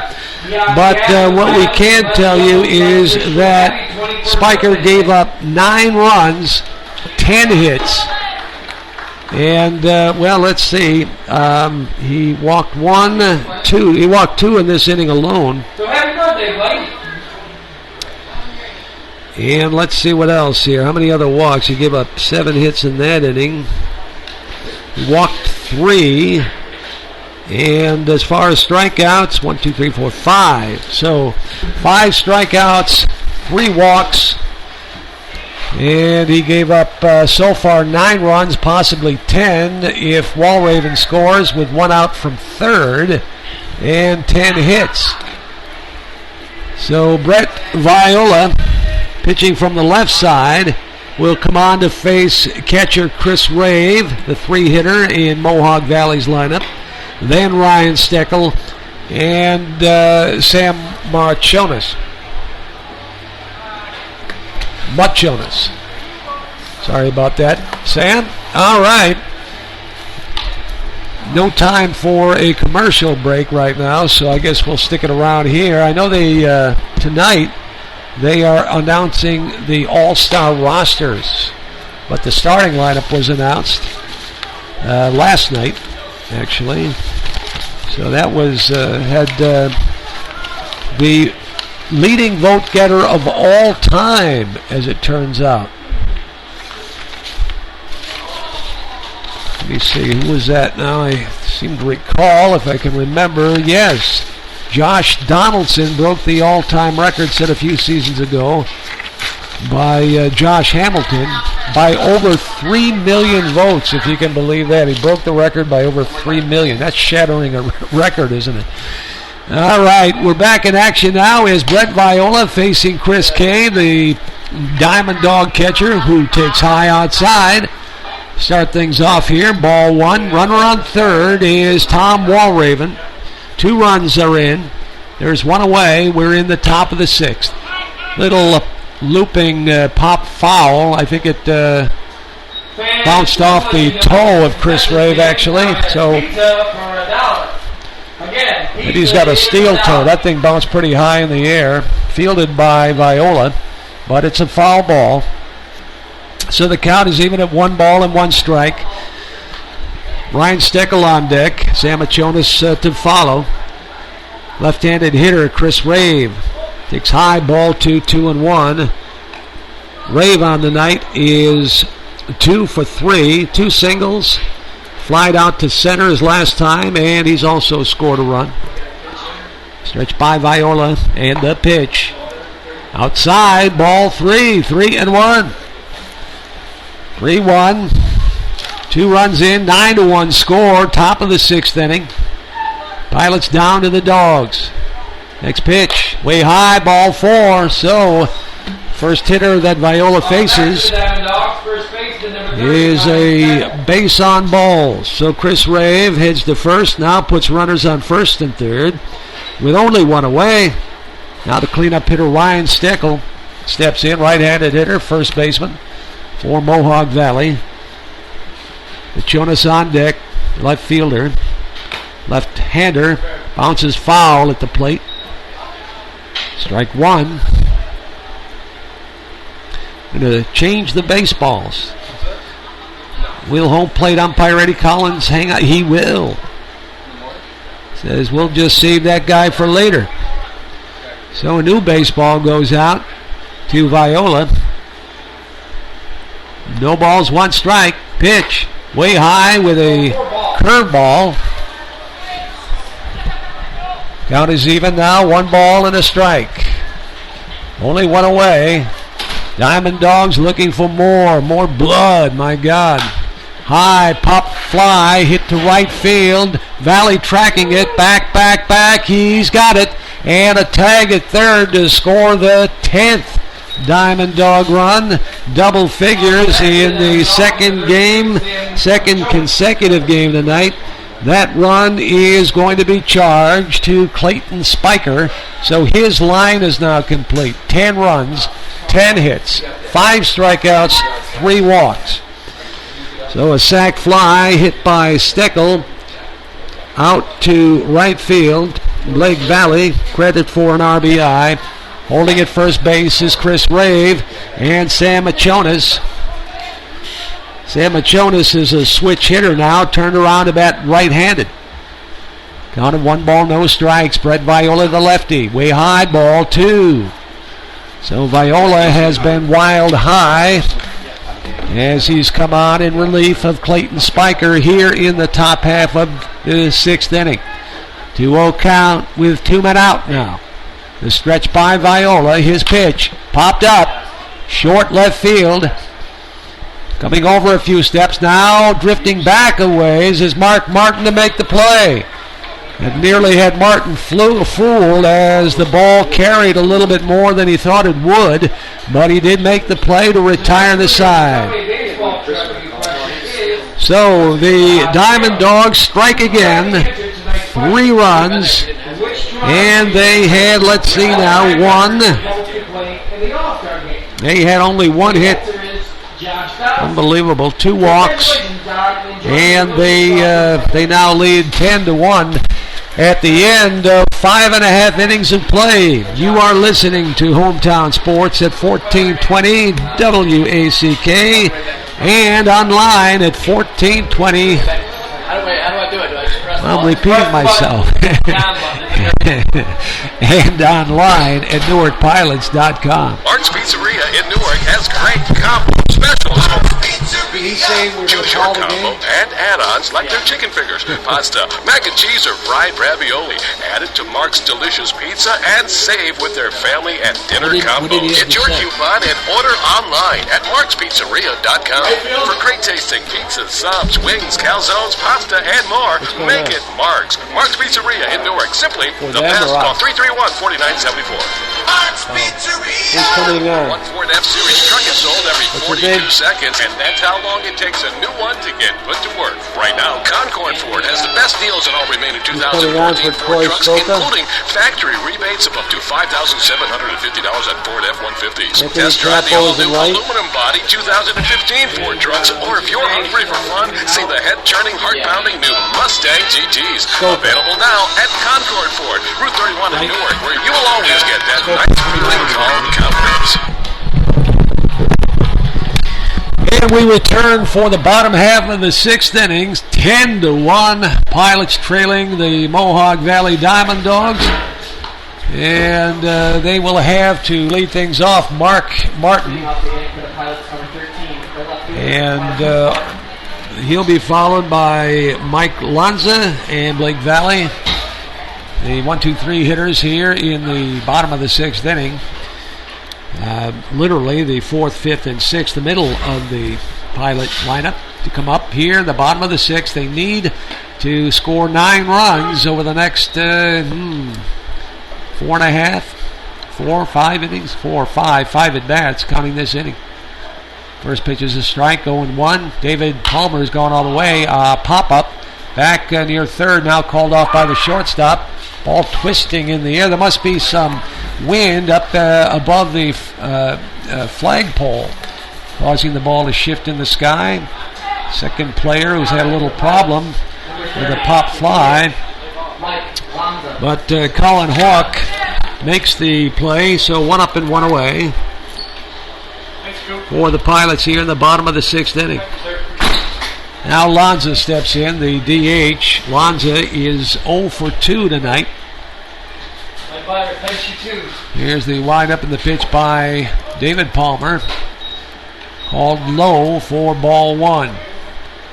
Just 1 run on 5 hits so far tonight for the Pilots. Next pitch, low, ball 2. 2-0 the count.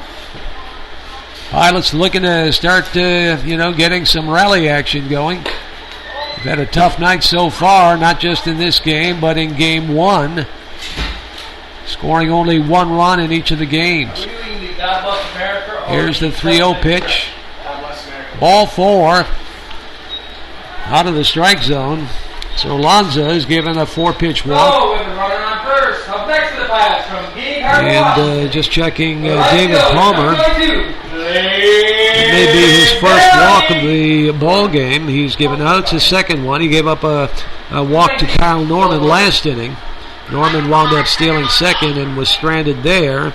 And that is Palmer's second walk of this ball game. Now Blake Valley stepping in. And we're going to get a pinch hitter for Valley. Will Gorman stepping in. Will Gorman, a left-handed hitter, will come in to pitch hit for Blake Valley. Norman wearing 19. And he may wind up going out to play right field, but we'll wait to see if that happens. He's definitely going to pinch hit. And I think Chris Haynes has Gorman up there to see if he can't get hold of one and put it right where they ain't, over the fence somewhere. So there's one away, runner aboard first. Palmer throws to first. Lanza getting back. 0-1 the count on Will Gorman. RIT. Going to be a sophomore in the fall. Pitch to him. Low for a ball. Ball 1-1-1.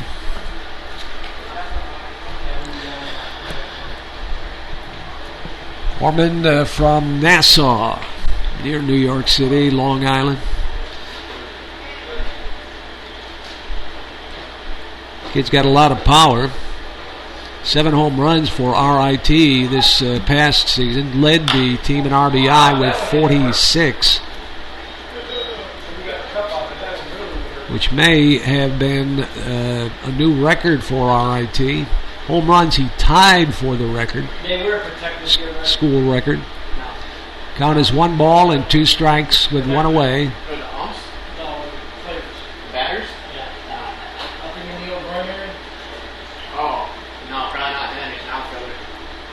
1-2 the count. Michael Lanzon at first takes the lead. There's a high fly ball hit to short center field, over toward left center. Picked up and caught by the center fielder for Mohawk Valley, Matt Pagano, who gets it in quickly enough to make sure Lanza not going anywhere. Michael Lanza not a fast runner, so really no danger there. 2 down, runner on first. Kevin Biondic stepping in now. Bouncing ball, kind of a cue shot, hit to second base. Wall Raven flips over to the first baseman, Ryan Steckel, for out number 3. So once again, Newark fails to score as they leave a base runner off the walk to Michael Lanza. And at the end of 6 innings of play, Mohawk Valley 10, Newark 1, and you are listening to Hometown Sports at 1420 WACK and online to NewarkPilots.com. Somewhere between birth and retirement, life happens. For everything in between, there's Nichols Financial Services. There to help you protect your family with auto, homeowners, recreational vehicle, life and commercial insurance products. Homegrown and part of your community. They have over 30 years experience. It's never too early to plan, protect, and save. Do it all with the people you can trust. Online at NicholsFinancialServices.com or stop by the office in Newark. Dogs, sodas. Great rates, great DiamondDawgs. service, lifetime.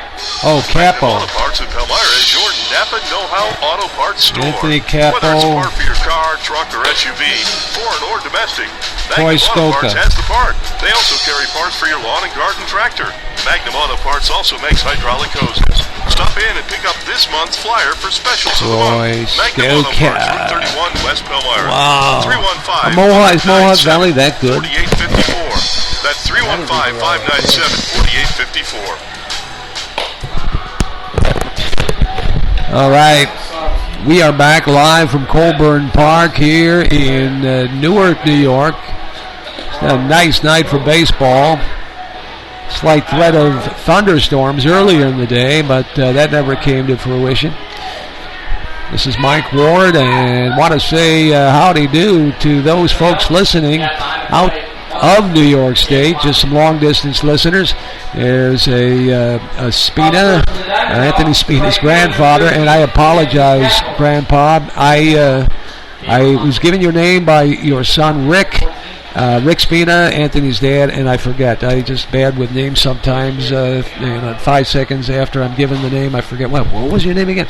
But anyway, out in Phoenix, I want to say hi to you and also my son Jeff Ward in Arkansas. I hope things are going well for you, son. I'll be talking with you later. Top of the 7th inning, and Brett Viola pitching his second inning now in relief. Coming on for Clayton Spiker last inning. First pitch is high and outside for ball 1. To a pinch hitter for Mohawk Valley. That's Anthony Capo, who is coming up to pinch hit for Troy Skoka, and will probably stay in to play right field.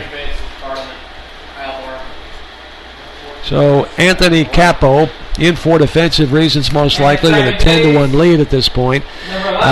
Just to close out the book on Troy Skoka, in his 3 at-bats, he was 1 for 3, rounded out 4-3 in the first, singled, scored, knocked in a run in the third, and then struck out in the 5th. Count is 1-1 on him as Viola misses outside and low for ball 2. 2-1. On deck, Colin Hawk, and then Malcolm Kelsey.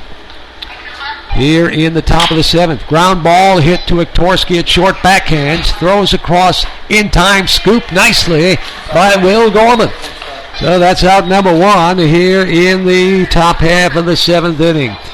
Score that one 6-3. Nice backhanded stab by Wiktorski at short, and then his throw scooped in the dirt by Will Gorman, Nick Wegman. And a heck of a play there. So there is one away here in the top of the 7th inning. And that'll bring up Colin Hawk, shortstop for Mohawk Valley. 1-0 now the count. Pitches out of the strike zone. Brett Viola working quickly into the windup now. He's 1-0 way outside. Nice play by Bear to keep it in play. Ball 2, 2-0 the count.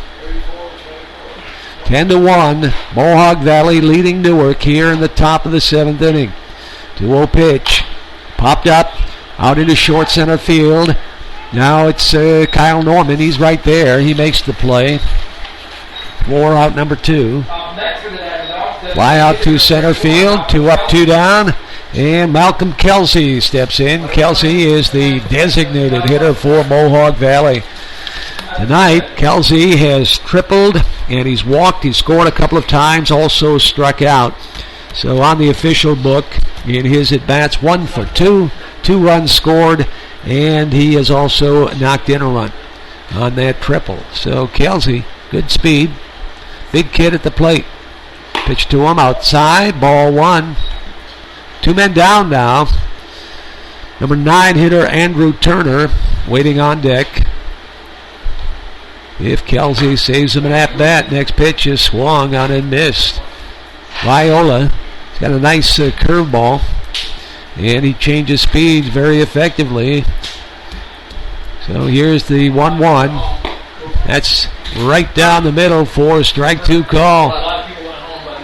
Kelsey may have been fooled on the pitch, expecting something with a little bit more heat on it, but dropped in on the curve, and a beauty. 1-2 pitch on the way, bounces at the plate. As Viola looking to see if Kelsey might be a little over anxious at the plate, and bited a pitch out of the zone, but Kelsey using an experienced eye at the plate. 1-2 the count. 2 men down.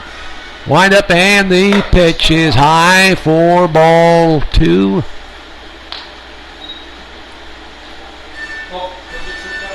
Two and 2 the scoreboard reads. I swear we lost a ball in there somewhere, but pitch is hit on the ground with Torski again. To his right, throws across in time to Nick Wegman at first base. 6-3 on the scorebook, and a nice play to retire the side. The DiamondDawgs go 3 up, 3 down. No runs, nobody left, certainly no hits or walks or any other way to get a man on base. At the end of 6.5 innings of play, Mohawk Valley 10, the Pilots 1, and you're listening to Hometown Sports at 1420 WACK and online. It's spring loan crash pad into a cash pad. Get a 15-year home equity loan with no closing costs for as low as 3.4% APR. Plus, with LNB, you'll enjoy the hometown advantage. Friendly, personalized service from financial specialists you can trust. Unlock your home's equity today. Learn more at bankwithlnb.com. It's all about people. Some restrictions apply. Equal housing lender. Get the best price on lawn and garden supplies at the Walmart Garden Center, Route 31 in Newark. Whether maintaining your lawn and garden or entertaining guests out on the patio, Walmart's selection of lawn and garden equipment has got you covered. You'll find everything you need, including mulch, flowers, better quality plants, and all the gardening tools and accessories you'll need. Walmart's great selection of lawn and garden equipment is tailored to match your needs and won't cost a bundle. Stock up on lawn and garden equipment and supplies at Walmart Supercenter, Route 31 Newark. Walmart, save money, live better.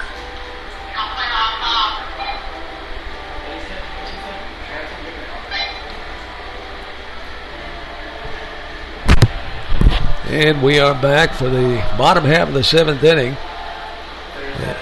Thursday, Friday. Who do we have on Thursday? Victor and Okay, so the two new teams are coming to town, back-to-back games.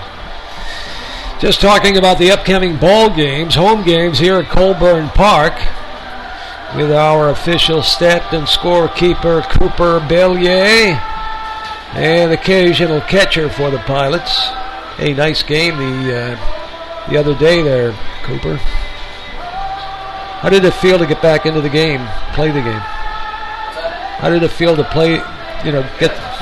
Yeah. 5 more seconds. When was the last time you played? Was in school in the spring, right? Thank you, fans. Just remind All right, the 7th inning stretch activity has ended. 7th inning stretch with the playing of God Bless America. It sounded like Lee Greenwood was singing. And God bless the USA and God bless America. He's pretty much covered it all for us. As we get ready for the bottom of the 7th inning, it's a 10-1 score right now. And let's see if the Pilots have some comeback in them. They've got the 7th, 8th, and 9th at their scoring disposal if they so choose. They so can. You've got James Baer to lead it off, Brian Dudek, and then Nick Wegman, top of the order. As the DiamondDawgs, with David Palmer having gone 6 innings, now his 7th inning of work. On a hot night, now it's cooling down a little bit, which is kind of nice. A little bit of a breeze, a little bit stronger than it was at the start of the game. Switched around toward right center field now, not blowing straight out.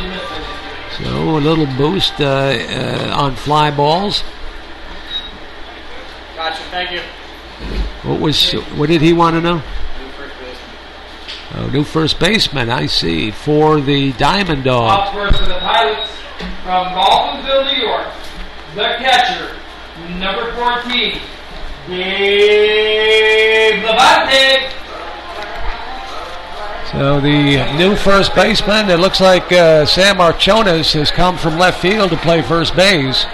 And who's out in left now? Let me know when we find out who the left fielder is. Matthew Johnson. James Baer leading it off for the Pilots here in the bottom of the 7th inning, down 10-1. Curveball drops in for strike one call. On deck is Dudek. Right-handed hitters. Here's the windup. David Palmer pitching. That pitch didn't miss by much, but it's outside for ball 2. 2-1. Next pitch, working a little bit quicker. Swings and misses. And he missed it by a little bit. Maybe a lot of it. Wind up the next pitch. Outside, ball 2. Who is hitting here? Catcher. When did he come in? This is first at bat. He's pinch hitting? All right. Gabe Levante is pinch hitting for James Bayer. And he's got a count of 2-2 on him, coming in to pinch hit and hitting right-handed now. Here is the pitch. Hit on the ground to third. Nice hop for the third baseman, Andrew Turner. He throws him out. Next from Chicago, Illinois, the second baseman. So, new first baseman for the Mohawk Valley DiamondDawgs is Matt Johnson. Matt Johnson makes the play over there. He comes in for Ryan Steckel. We got to switch. We got a pitch hitter for number top fielder 26. First pitch hitting is a pinch hitter, another pinch hitter for the Pilots, Michael Schurman. Next to the Pilots. Who's that who pinch hit? Who just pinch hit? Number 26, Charles Sobrowski. Is he taking Nick Wegman's spot? Yeah. Well, who just hit? Kyle Bartlett. Oh, Kyle Bartleman. Not till the end of the seventh, eighth inning. End of the seventh. That's end of the seventh. No, end of the eighth. End of the eighth. Mid-eighth. Middle eighth, please. Middle of the eighth.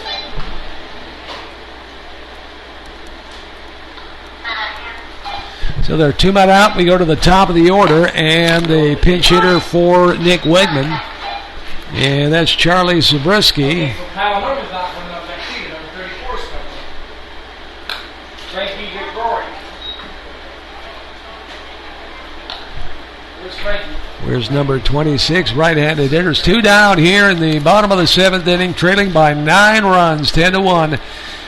The Pilots losing the completion of the first game, the suspended game, 10-1. Now trailing the DiamondDawgs by that same 10-1 count. Again, victim by a big 6-run inning as they were in the first game with a 6-run first. This time those 6 runs came in the 3rd inning. So the Pilots down by 9 here in the bottom of the 7th with 2 down. 2-2 count on Charlie Zabriskie, pinch hitting for Nick Wegman. On deck, Kyle Norman, but it could be wholesale changes coming up for the Pilots. A slow roller, cut off, and then booted by Turner at third base. Next to the Pilots from Simsbury, Connecticut, the center fielder, number 34. And that'll be E5 on Turner.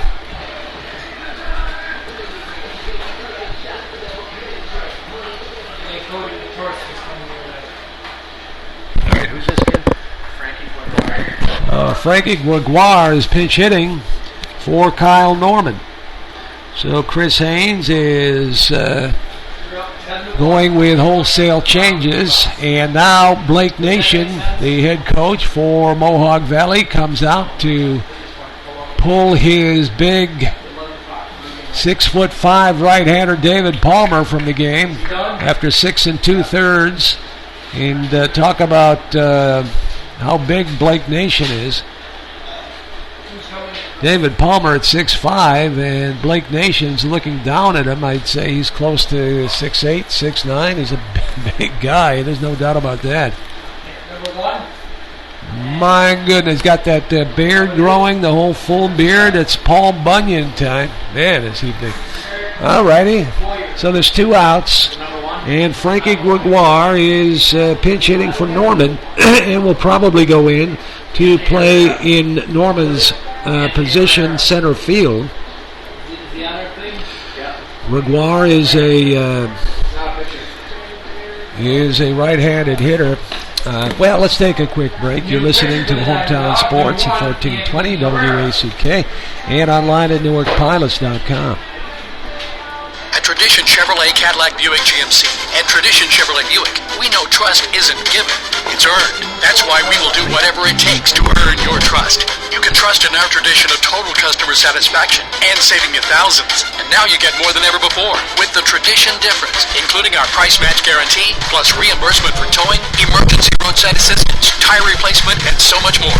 Trust in the tradition difference today at Tradition Chevrolet Cadillac Buick GMC and Tradition Chevrolet Buick. This June, Colburn Automotive Supply, your participating Napa Auto Parts store, is jam-packed with savings. Just $1.99 gets you the Scott Shop Towels on a roll, a 12-ounce bottle of Max Concentrated Injector Cleaner, or a 12-ounce can of Max Carb, Choke, and Throttle Body Cleaner. All just $1.99 each. Plus, Dad with Love and Evercraft 30-piece quarter-inch and 3/8-inch drive socket set. And it's on sale for just $17.99. Stop by Colburn Automotive Supply in Newark or Lyons today. Napa know-how. Napa know-how. And just back in time for the new pitcher, Anthony Herrera. Herrera is an infielder, position player, as well as pitching.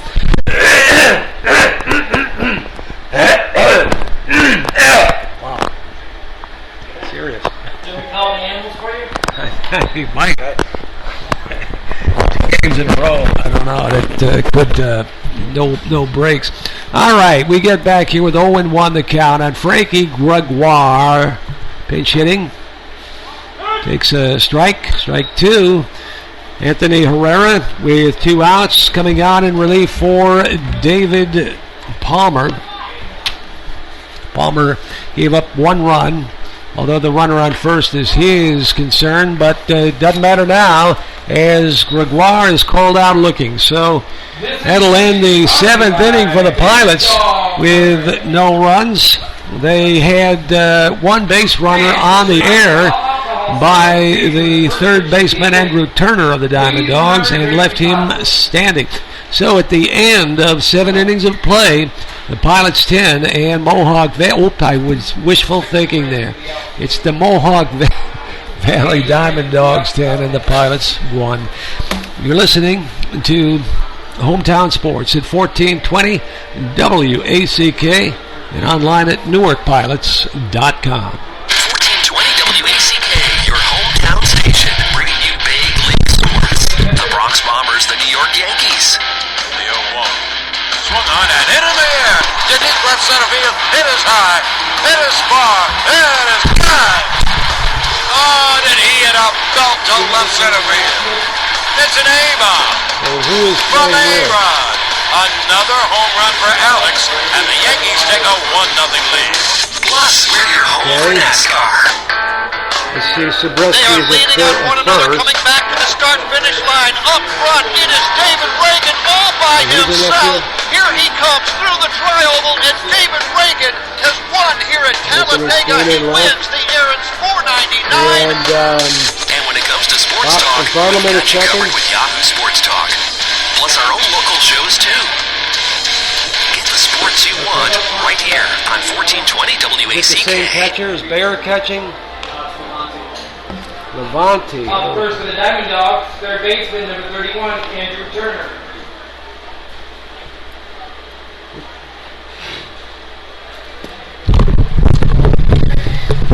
Back live from Colburn Park in Newark, New York, as we head to the top of the 8th inning with the Mohawk Valley DiamondDawgs in a commanding 10-1 lead over Newark Pilots.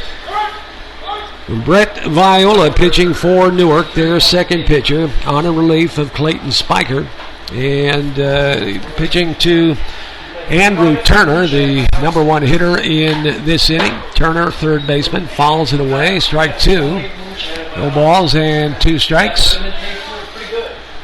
Top of the order with Matt Pagano and Tom Walraven for the DiamondDawgs to follow Turner. Turner tonight has walked, he's singled and knocked in a run, and he's walked. So he's 1 for 1 and 3 times up.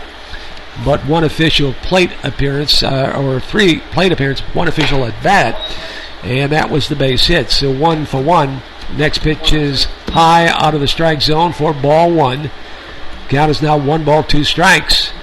As Brett Viola looking in for the sign. 1-2 pitch on the way. Bounces at the plate. Count is now 2-2. So the DiamondDawgs haven't made any substantial changes as yet. A couple here and there, just 2 actually so far. Capo out in right field and Matt Johnson at first. Next pitch is cut on and missed. Good fastball by Brett Viola for 1 away. Best fastball that Viola has thrown in the ball game. In his time, stands coming on in relief of Clayton Spiker. So there's 1 away here in the top of the 8th. Leadoff hitter Matt Pagano stepping in. Pagano is 0 for 4 tonight. Rounded out 5-3 in the first, 4-3 in the second. Then a double play in the third as he swings and misses. Evens a count at 1-1. Bounced out into a double play, 4-6-3, and then reached on a fielder's choice, but scored in the 6th. This pitch is in there for strike 2 call. So the count now 1-2 as Brett Viola has settled down and is into his groove spot. His 1-2 pitch. Hit on the ground and through between second and first base for a base hit. Up next to the DiamondDawgs. Second So baseman, Pagano, lefty on lefty, gets the base hit. And Tom Walraven steps in. Second baseman for Mohawk Valley. He walked in the first and scored. Then he grounded out 6-3 in the third. Flied out to right in the fourth. And he tripled and scored in the 6th inning. So all together, you add that all up, he's 1 for 3 with 2 runs scored. And an RBI on the triple. So here we go, 1 away. First pitch to Walraven is high for a ball, ball 1.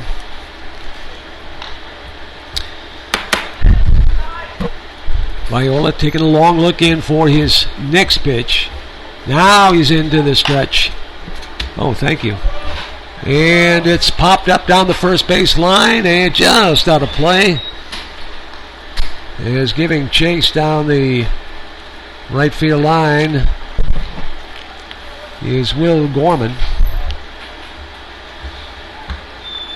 Unable to come up with it. So the count now evens up at 1 ball and 1 strike. 10-1, my Stars. Mohawk Valley leading the Pilots here in the 8th. Brett Viola gets the sign, comes set, and here's 1-1 on the corner. Strike 2 call. 1 ball, 2 strikes.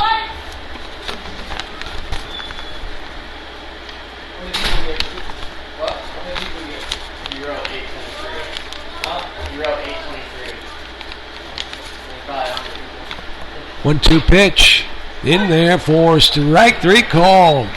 And Walraven was obviously fooled, expecting something different than the changeup curve by Viola. He dropped it right in there at the knees. And time to take that walk of shame back to the bench. 2 down now. Chris Raves steps in. Raves had a pretty good night. He singled twice, scored a run, walked and flied to center field. 2 for 3. Bouncing ball, easy hop. To Bartleman at second. He flips to Wiktorski for the force at second base to retire the side. So, no runs for the DiamondDawgs. They get a base hit and leave a base runner. So at the end of 7.5 innings of play, the DiamondDawgs leading Newark 10-1. We head to the bottom of the 8th, and you are listening to Hometown Sports at 1420 WACK and online at NewarkPilots.tv. This is your love and reminder to try McDonald's new sirloin 3rd pound burgers, made with juicy 100% North American sirloin and premium ingredients. But they're only here for a limited time, and if you miss out, you'll never know how incredibly delicious they taste. Just like you'll never know how incredible it is to read people's minds. Oh, I'm hungry. or see the inside of the refrigerator after you shut the door. Dark. Don't miss the sirloin third-pound burgers at McDonald's. Better enjoy this lovin' while it lasts. At participating McDonald's. A fresh brewed sweet tea from McDonald's gives you sweet relief when you need it most. Like when you're on a deadline, and your email keeps dinging, and your work phone keeps ringing, and your cell phone keeps buzzing. But your sweet tea's refreshing, so you're working and smiling and sipping while you're typing and talking and texting all at the same time. Get sweet relief with McDonald's sweet tea. Grab a large for just $1. That's more lovin' for less at McDonald's. Limited time offer. Price and participation may vary. A la carte only.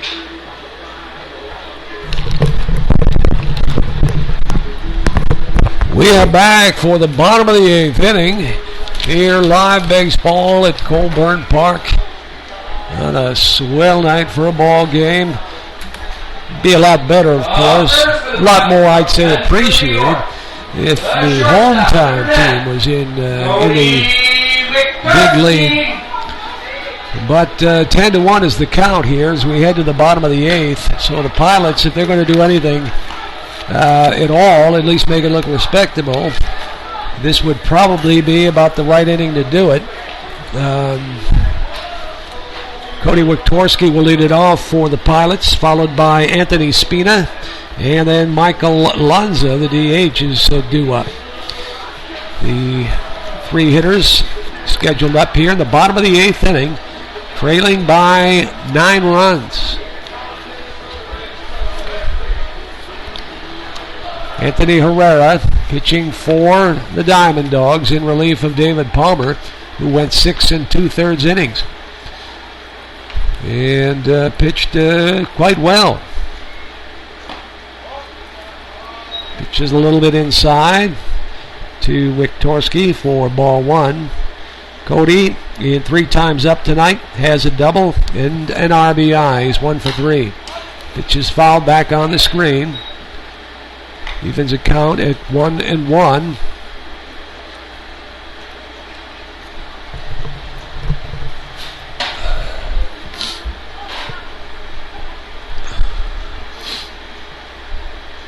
Herrera comes set. Pitch. Line drive, 1 hop. Second baseman.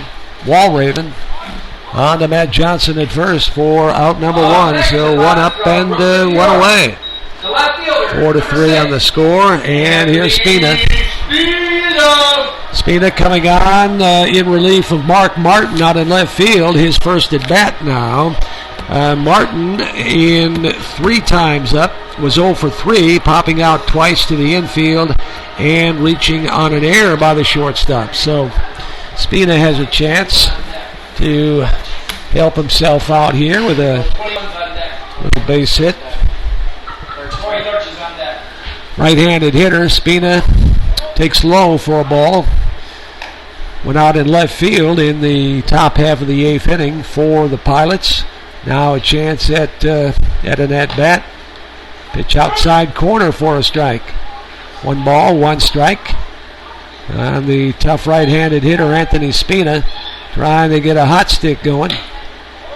Hitting only at about 178, I think, coming into tonight's ball game. He's got a count of 2 balls and 1 strike on him. Who's that? Corey Lurch is in the on-deck circle, so he will be pinch hitting for DH Michael Lanza. Next pitch to Spina, rides high and tight. Ball 3. 3-1 now. Anthony Herrera pitching from a stretch. Swings and misses. Pitch on the outside part of the plate. Spina had a good rip at that one. Now the count runs full with 1 down. Nobody on. Bottom of the 8th inning.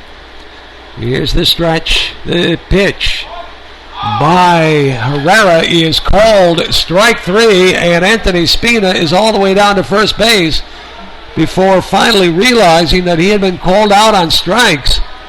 And he's in disbelief. He cannot believe that he was called out on strikes. But I think what happened was, and why he was fooled, is Eddie Collins, the home plate umpire, has a very slow strike call at times. And in a way, I'd say, he more or less shows up the hitter when he does that. I'm not particularly crazy about it because he only has that slow, you're out type of call when it's a called strike 3. Kind of a questionable way to do things, and I know that's what was going through Spina's mind. I don't think he had any idea. He was halfway down before the home plate umpire decided to make the call anyway. So, goes as a strikeout. Nothing more you can do about it. 2 down here in the 8th.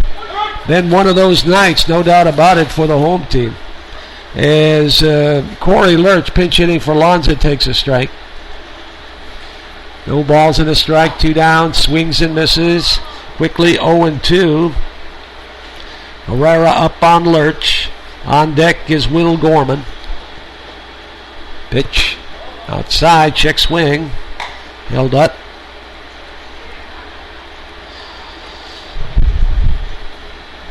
Number 21, Corey Lurch, right-handed hitter. 1-2 count. The pitch inside, ball 2, 2-2.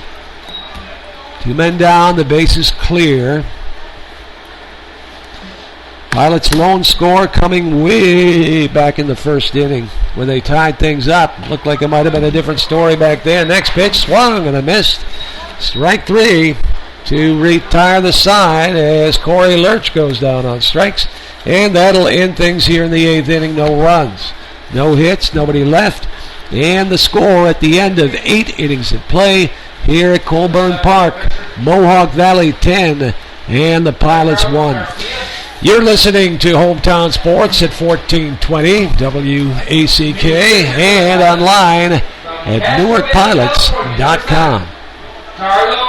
This is your loving reminder to try McDonald's new sirloin 3rd pound burgers, made with juicy 100% North American sirloin and premium ingredients. But they're only here for a limited time, and if you miss out, you'll never know how incredibly delicious they taste, just like you'll never know how incredible it is to read people's minds. Oh, I'm hungry. Or see the inside of the refrigerator after you shut the door. Dark. Don't miss the sirloin 3rd pound burgers at McDonald's. Better enjoy this lovin' while it lasts. At participating McDonald's. A fresh brewed sweet tea from McDonald's gives you sweet relief when you need it most. Like when you're on a deadline, and your email keeps dinging, and your work phone keeps ringing, and your cell phone keeps buzzing. But your sweet tea's refreshing, so you're working and smiling and sipping while you're typing and talking and texting, all at the same time. Get sweet relief with McDonald's sweet tea. Grab a large for just $1. That's more lovin' for less at McDonald's. Limited time offer. Price and participation may vary. A la carte only. Up first to the DiamondDawgs, number 22,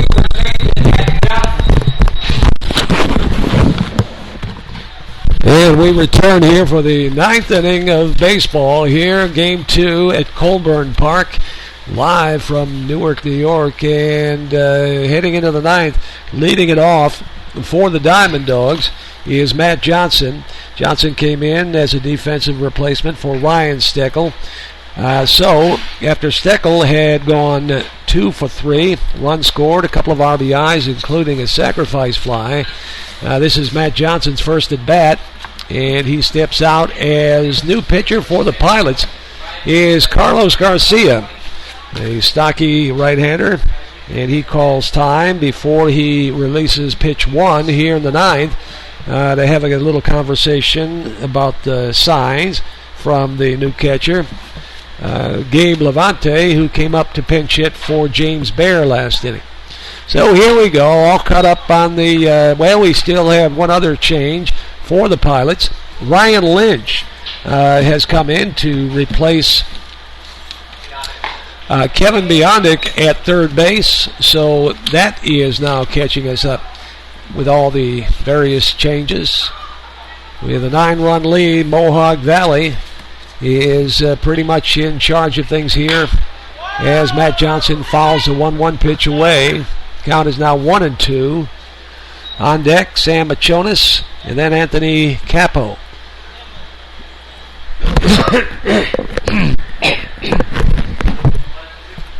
Left-handed hitter. Matt Johnson playing first base. The pitch is way high for ball 2.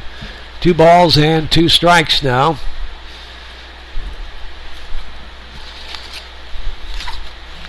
DiamondDawgs scored 6 in the third, 3 in the sixth, and they scored the first run of this game in the first, counting for their 10 runs.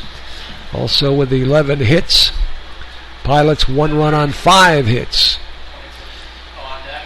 Full count. Garcia into the windup. The pitch is high outside. Ball 4. Leadoff walk to Johnson. And Sam Machonis stepping in.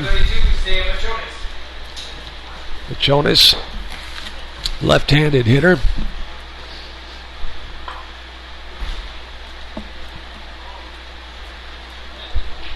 Getting himself set in the box. So leadoff runner on for the DiamondDawgs here in the top half of the 9th inning. First pitch to Machonis is way high and outside. Ball 1. 1-0 the count. Wide open stance at the plate. And he's got his legs spread wide. And he brings them back as he's ready to take his swing in his set position, which is common with all hitters regardless of their stance, as odd as they may be. 2-0 the count. Pitch is lined up the middle and through for a base hit into center field. And the DiamondDawgs in business here in the 9th with their first 2 men on.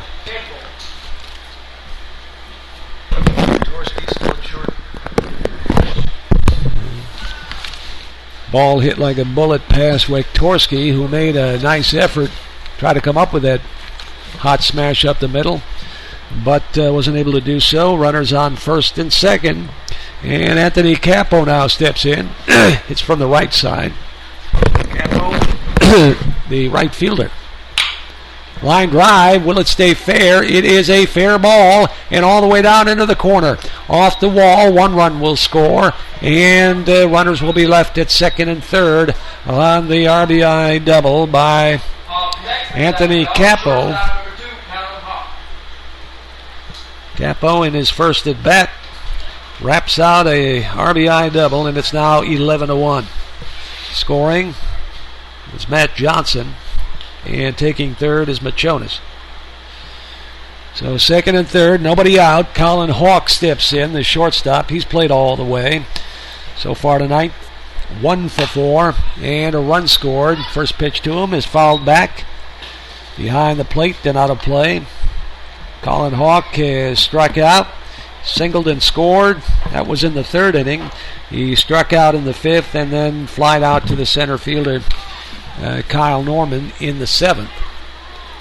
No balls and a strike. Nobody out. And a run home already here in the 9th. Wind up in the pitch as Garcia decides to go with the windup with runners on second and third as opposed to the stretch. 1-1 count. Next pitch bounces in the dirt, and runner on third base not advancing.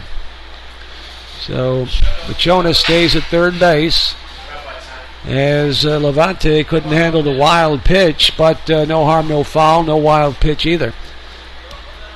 As no one advances. Count is now 2-1. And it's possible with Blake Nation, the manager, the head coach, as you may say, is at third base coaching. Possibly told Machonis with a 10-run lead to stay here. No sense rubbing noses in it. Pitch is dribbled foul down the third baseline. Count is even now at 2-2. For the Dogs, they have DH Malcolm Kelsey and then the number 9 hitter Andrew Turner waiting. There's nobody out. Here's the next pitch by Garcia. Pitch is low, ball 3. 3-2 now. As Garcia struggling to find the plate. Has run the count full on Colin Hawk, shortstop for the DiamondDawgs. Pitches outside in the dirt again, back to the screen. And again, Machonis holds on at third base. Twice he could have scored a run if the game was closer. Certainly he would have. But that goes as a base on balls. So the bases are loaded now. And there's nobody out. And no place to put the DH. Malcolm Kelsey. Kelsey has tripled. He's walked. He's grounded out, struck out. 1 for 3 tonight.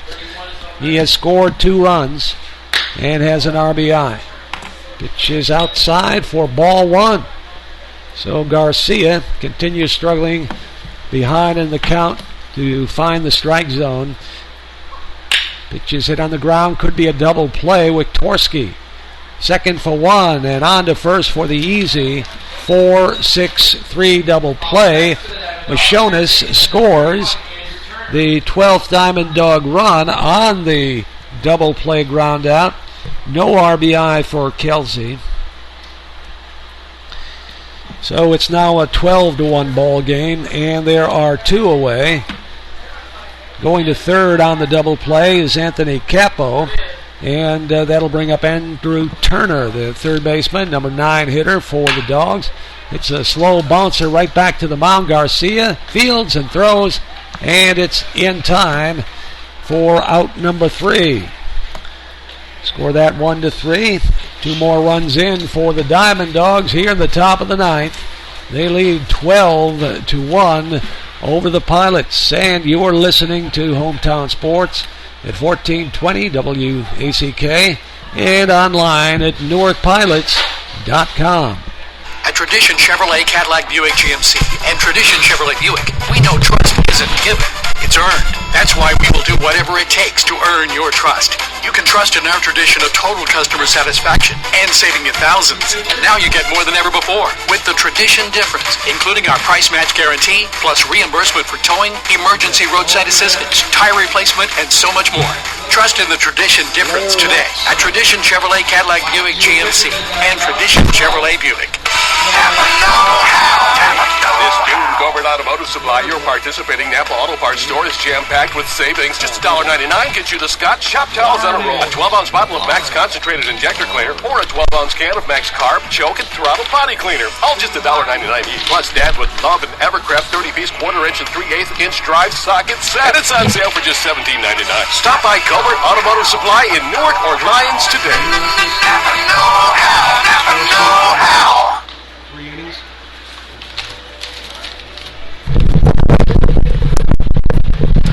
And we have returned for the bottom half of the 9th inning with the Diamond Dogs scoring 2 at the top of the 9th to stretch their lead now to 11.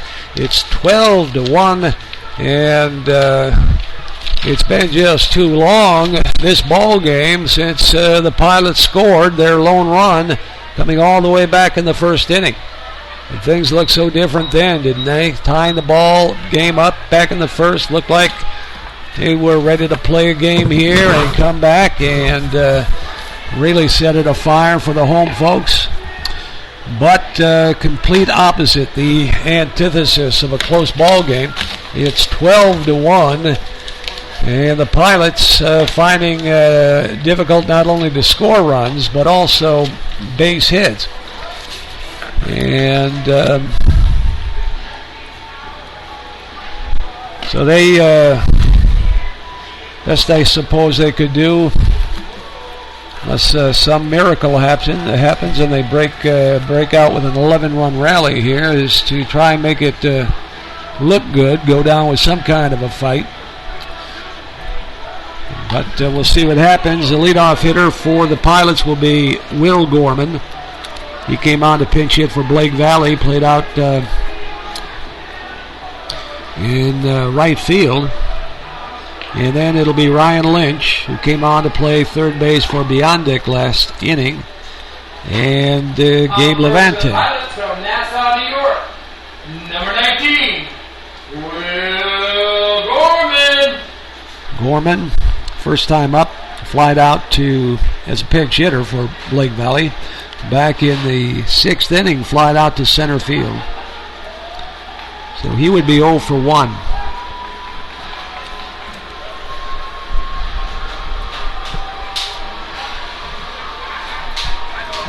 Oh boy, 1 run, 5 hits tonight for the Pilots. They're error-free. So in that particular statistic, the Pilots are leading the DiamondDawgs, who committed 2 errors tonight. Pitch is low to Gorman. First pitch, ball 1. New pitcher is Blair Laxo for the Mohawk Valley DiamondDawgs, a right-hander. And his pitch, 1-0. Outside, ball 2, 2-0.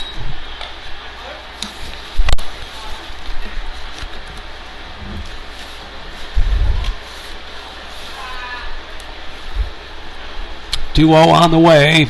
Here it comes. Low ball 3. So Gorman ahead in the count. 3-0.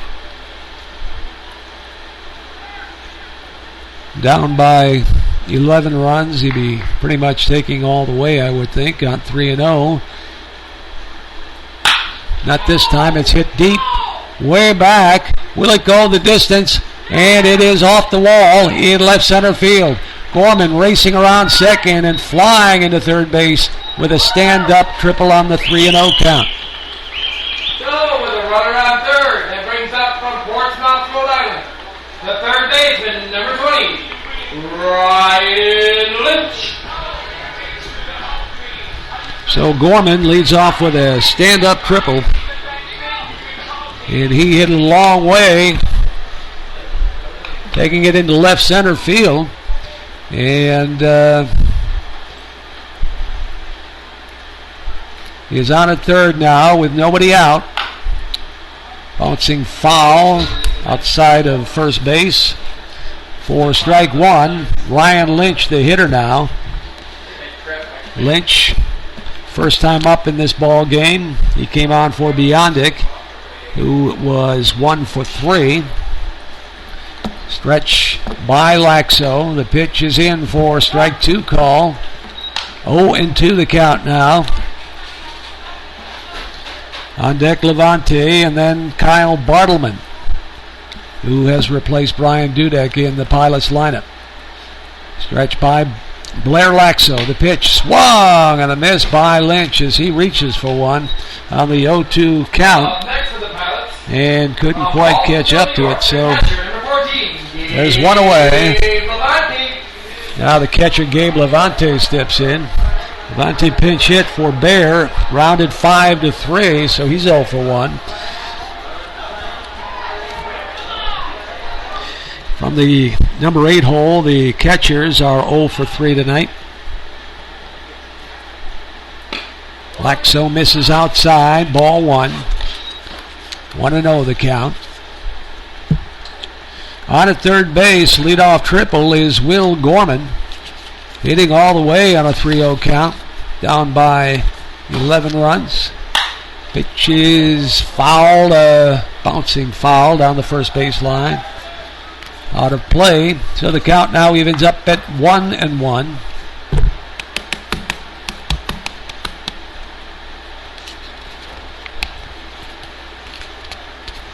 Stretch by Laxo, keeping Gorman close at third. It's popped foul. I think it'll get out of play.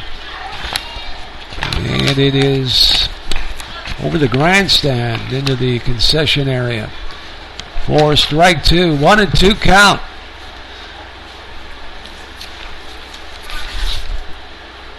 Bartleman waiting on deck. Stretch by Laxo. Checks Gorman at third. Pitches hit right back to the middle and through for a base hit.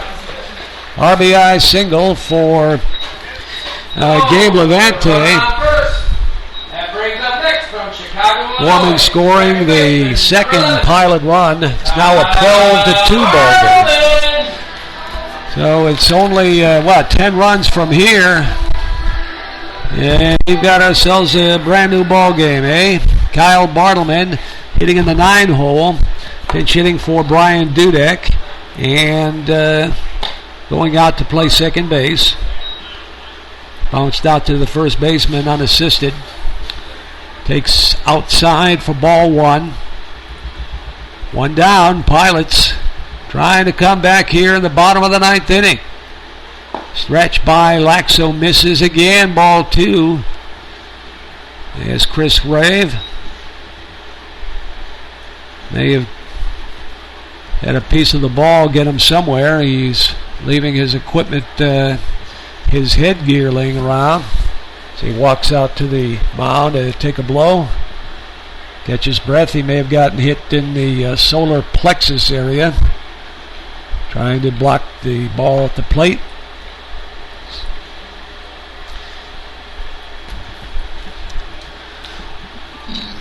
So the count is 2-0. Left-handed hitting Kyle Bartleman.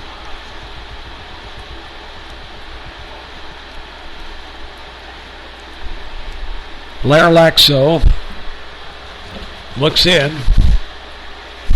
Checks Levani at first, and his pitch is popped up, fouled on the third base line, giving chase is Turner. But that's beyond his reach. The ball not hit that high in the air, so he didn't have a chance to really get under that ball. So the count 2-1.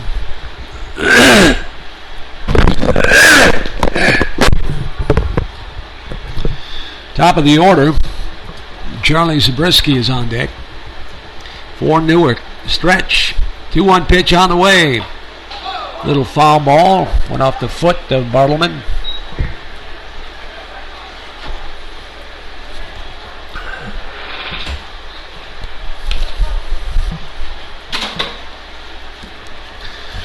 Two and two the count. New baseball. Yeah, that looks like a fresh ball.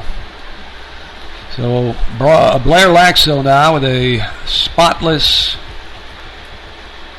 new baseball. Let's see what he does with it. Or will Bartleman tattoo it? Put his own stamp of approval on it. Let's see now. It's stretched by Laxo. To the belt and his pitch. High and tight for ball 3. 3-2.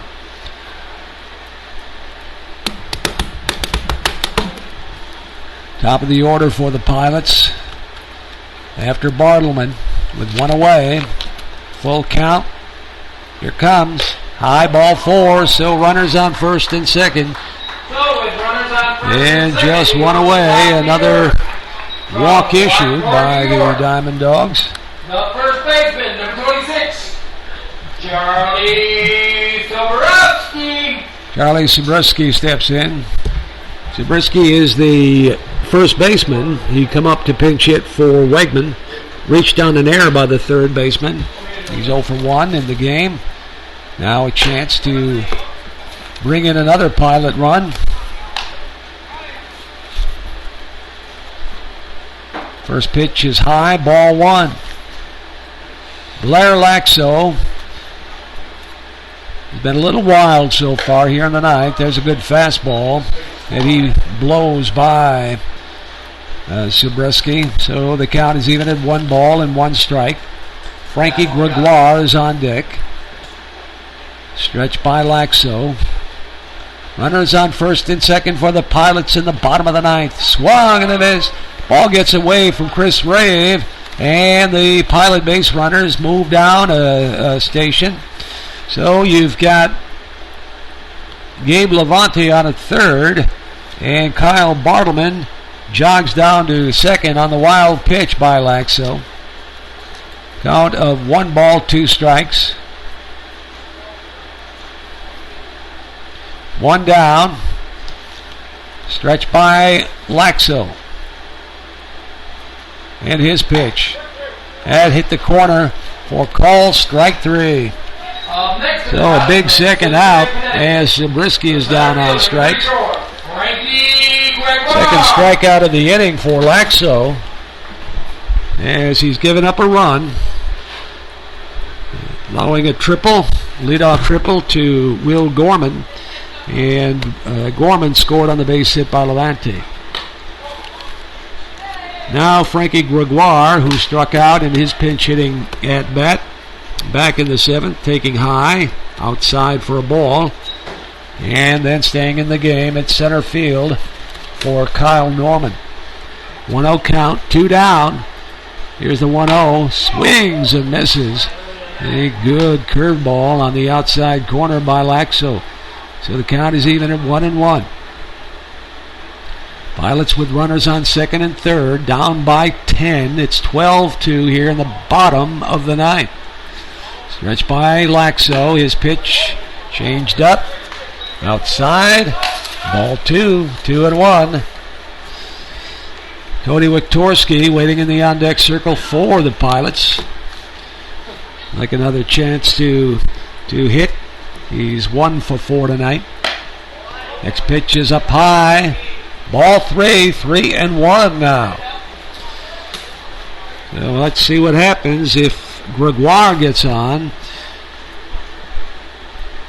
and the bases are loaded. Well, who knows? It may go on for a while yet. Stretched by Laxo in his pitch. High, ball 4, so there's the bases loaded now. Bases loaded. That brings up from Penfield, New York. The shortstop. There's Cody Wiktorski. Cody Wiktorski. Wiktorski has doubled and knocked in the first Pilot run in the first. Lined out to the third baseman in the third. Fly to left field in the fifth. And grounded out second to first in the eighth. Now he has a chance to wreak a little bit of payback, comeback, some kind of damage here. Having getting blown out in game 1, the suspended game, 10-1, and trailing 12-2 with 2 down in the ninth. The bases are filled with Pilots as Blake Nation, the head coach for Mohawk Valley, has a bit of a discussion with the pitcher Blair Laxo and his catcher Chris Rave as to how to go about pitching to Wiktorski. Just probably not to get too fancy with a 10-run lead. So here comes the stretch and the pitch. That's outside, so quickly behind in the count, 1-0 on Wiktorski. Rochester area kid, grew up, went to Penfield High, and is playing baseball in college for St. John Fisher. Next pitch is cut on and missed. Good swing, 1-1. Wiktorski, a good hitter. Hit .339 on the year as a junior for St. John Fisher. But in his sophomore year for the Cardinals, he hit over 400, 403. Stretched by Laxo. 1-1 pitch is swung and a miss, strike 2. So that must have been the key advice. Rear back and throw number 1. Let's get strikes. Let's get out of here. We're up by 10, by God. 12-2 count. 1 ball, 2 strikes on Wiktorski. They're loaded with Pilots. The 1-2 on the way. Little high for a ball. Ball 2. 2-2 the count. Spot number 10, right-handed stick. Wiktorski. Count even at 2-2. Blair Laxo for the DiamondDawgs. His pitch is hit out towards center field. Well hit. Racing back and chasing it down. Making the catch is Matt Pagano. And that's the ball game. Bases loaded. I mean, Wiktorski hit it hard right on the button. But just not enough air under it, or that could have carried right on out of here. But that does it. Bases are left loaded. 1 run scores in the bottom of the ninth, and 3 men left. So that's it. 12-2 final score. We'll be back with the Concord player of the game, Concord Ford player of the game. Long night, folks. And, of course, the Nichols numbers. You are listening to the Hometown Sports at 1420 WACK and online at NewarkPilots.tv. This is your loving reminder to try McDonald's new sirloin third pound burgers, made with juicy 100% North American sirloin and premium ingredients. But they're only here for a limited time, and if you miss out, you'll never know how incredibly delicious they taste. Just like you'll never know how incredible it is to read people's minds. Oh, I'm hungry. Or see the inside of the refrigerator after you shut the door. Dark. Don't miss the sirloin third pound burgers at McDonald's. Better enjoy this lovin' while it lasts. At participating McDonald's. A fresh brewed sweet tea from McDonald's gives you sweet relief when you need it most. Like when you're on a deadline, and your email keeps dinging, and your work phone keeps ringing, and your cell phone keeps buzzing. But your sweet tea's refreshing, so you're working and smiling and sipping while you're typing and talking and texting all at the same time. Get sweet relief with McDonald's Sweet Tea. Grab a large for just $1. That's more lovin' for less at McDonald's. Limited time offer. Price and participation may vary. A la carte only. All right, we return to wrap things up here at Colburn Park. And it's been a tough night for the Newark Pilots, no doubt about that.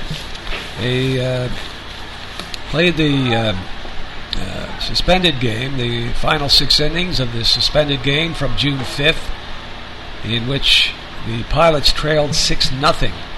So picking the game up, trailing 6-0, tough enough. And they wound up losing the ball game 10-1. And then in the nightcap, which is actually the regular scheduled game for tonight, the Pilots lose 12-2. And just not a good night for the home team. So it sometimes happens that way. You could look at the game and probably analyze it as to, well, could we done something here? Could it been handled a different way there? And it's easy to second guess. It's easy to, armchair quarterback. And there will be people who do that. And maybe there's justification in it too. But there's just no perfection anywhere in the world, so not everybody does things just the way you think they should be done. And there may be reasons why they're not done the way you think they should be done. But it is what it is, and what it is a 2-game loss. And it's a tough night. When you don't lose one, you lose 2. And the Pilots are now 10-15 on the year. So check your pgcbl.com or NewarkPilots.com websites, and you'll find out once all the scores tonight how the Utica Brewers did, who are battling with the Pilots for 3rd place. Again, the top 3 teams are those who will go to the playoffs. And check that out to find out with all the scores in just where the Pilots sit. Next home game for the Pilots here at Colburn Park will be on Thursday, and they'll also play home the following night. On Thursday, the Victor Rail Riders come to town, and then on Friday, the other new team in the league this year, the Saugerties Stallions, will play Friday night. And I'll be here, as we will, to carry both those ball games for you. The Concord Ford player of the game could be David Palmer, the pitcher for the DiamondDawgs, as he went 6 2/3, gave up only the 1 run on 5 hits. But I think as a team, and winning 10-1 and then 12-2, that has to be a team player of the game. I'll give that to the Mohawk Valley DiamondDawgs tonight, the Concord Ford Award for player of the game. As for the Nichols numbers, it pretty much tells in the stats: 12, 11, 2, 12 runs, 11 hits, 2 errors for the DiamondDawgs, and 2 runs, 7 hits, no errors for the Pilots. Just a tough night. 10-1 in the first game, 12-2 in the nightcap. That'll do it from Colburn Park. This is Mike Ward. Thanks for joining us. We will be talking again and carrying the ball game live on Thursday night from Colburn Park against the Victor Rail Riders. See you then. Stay well and stay safe.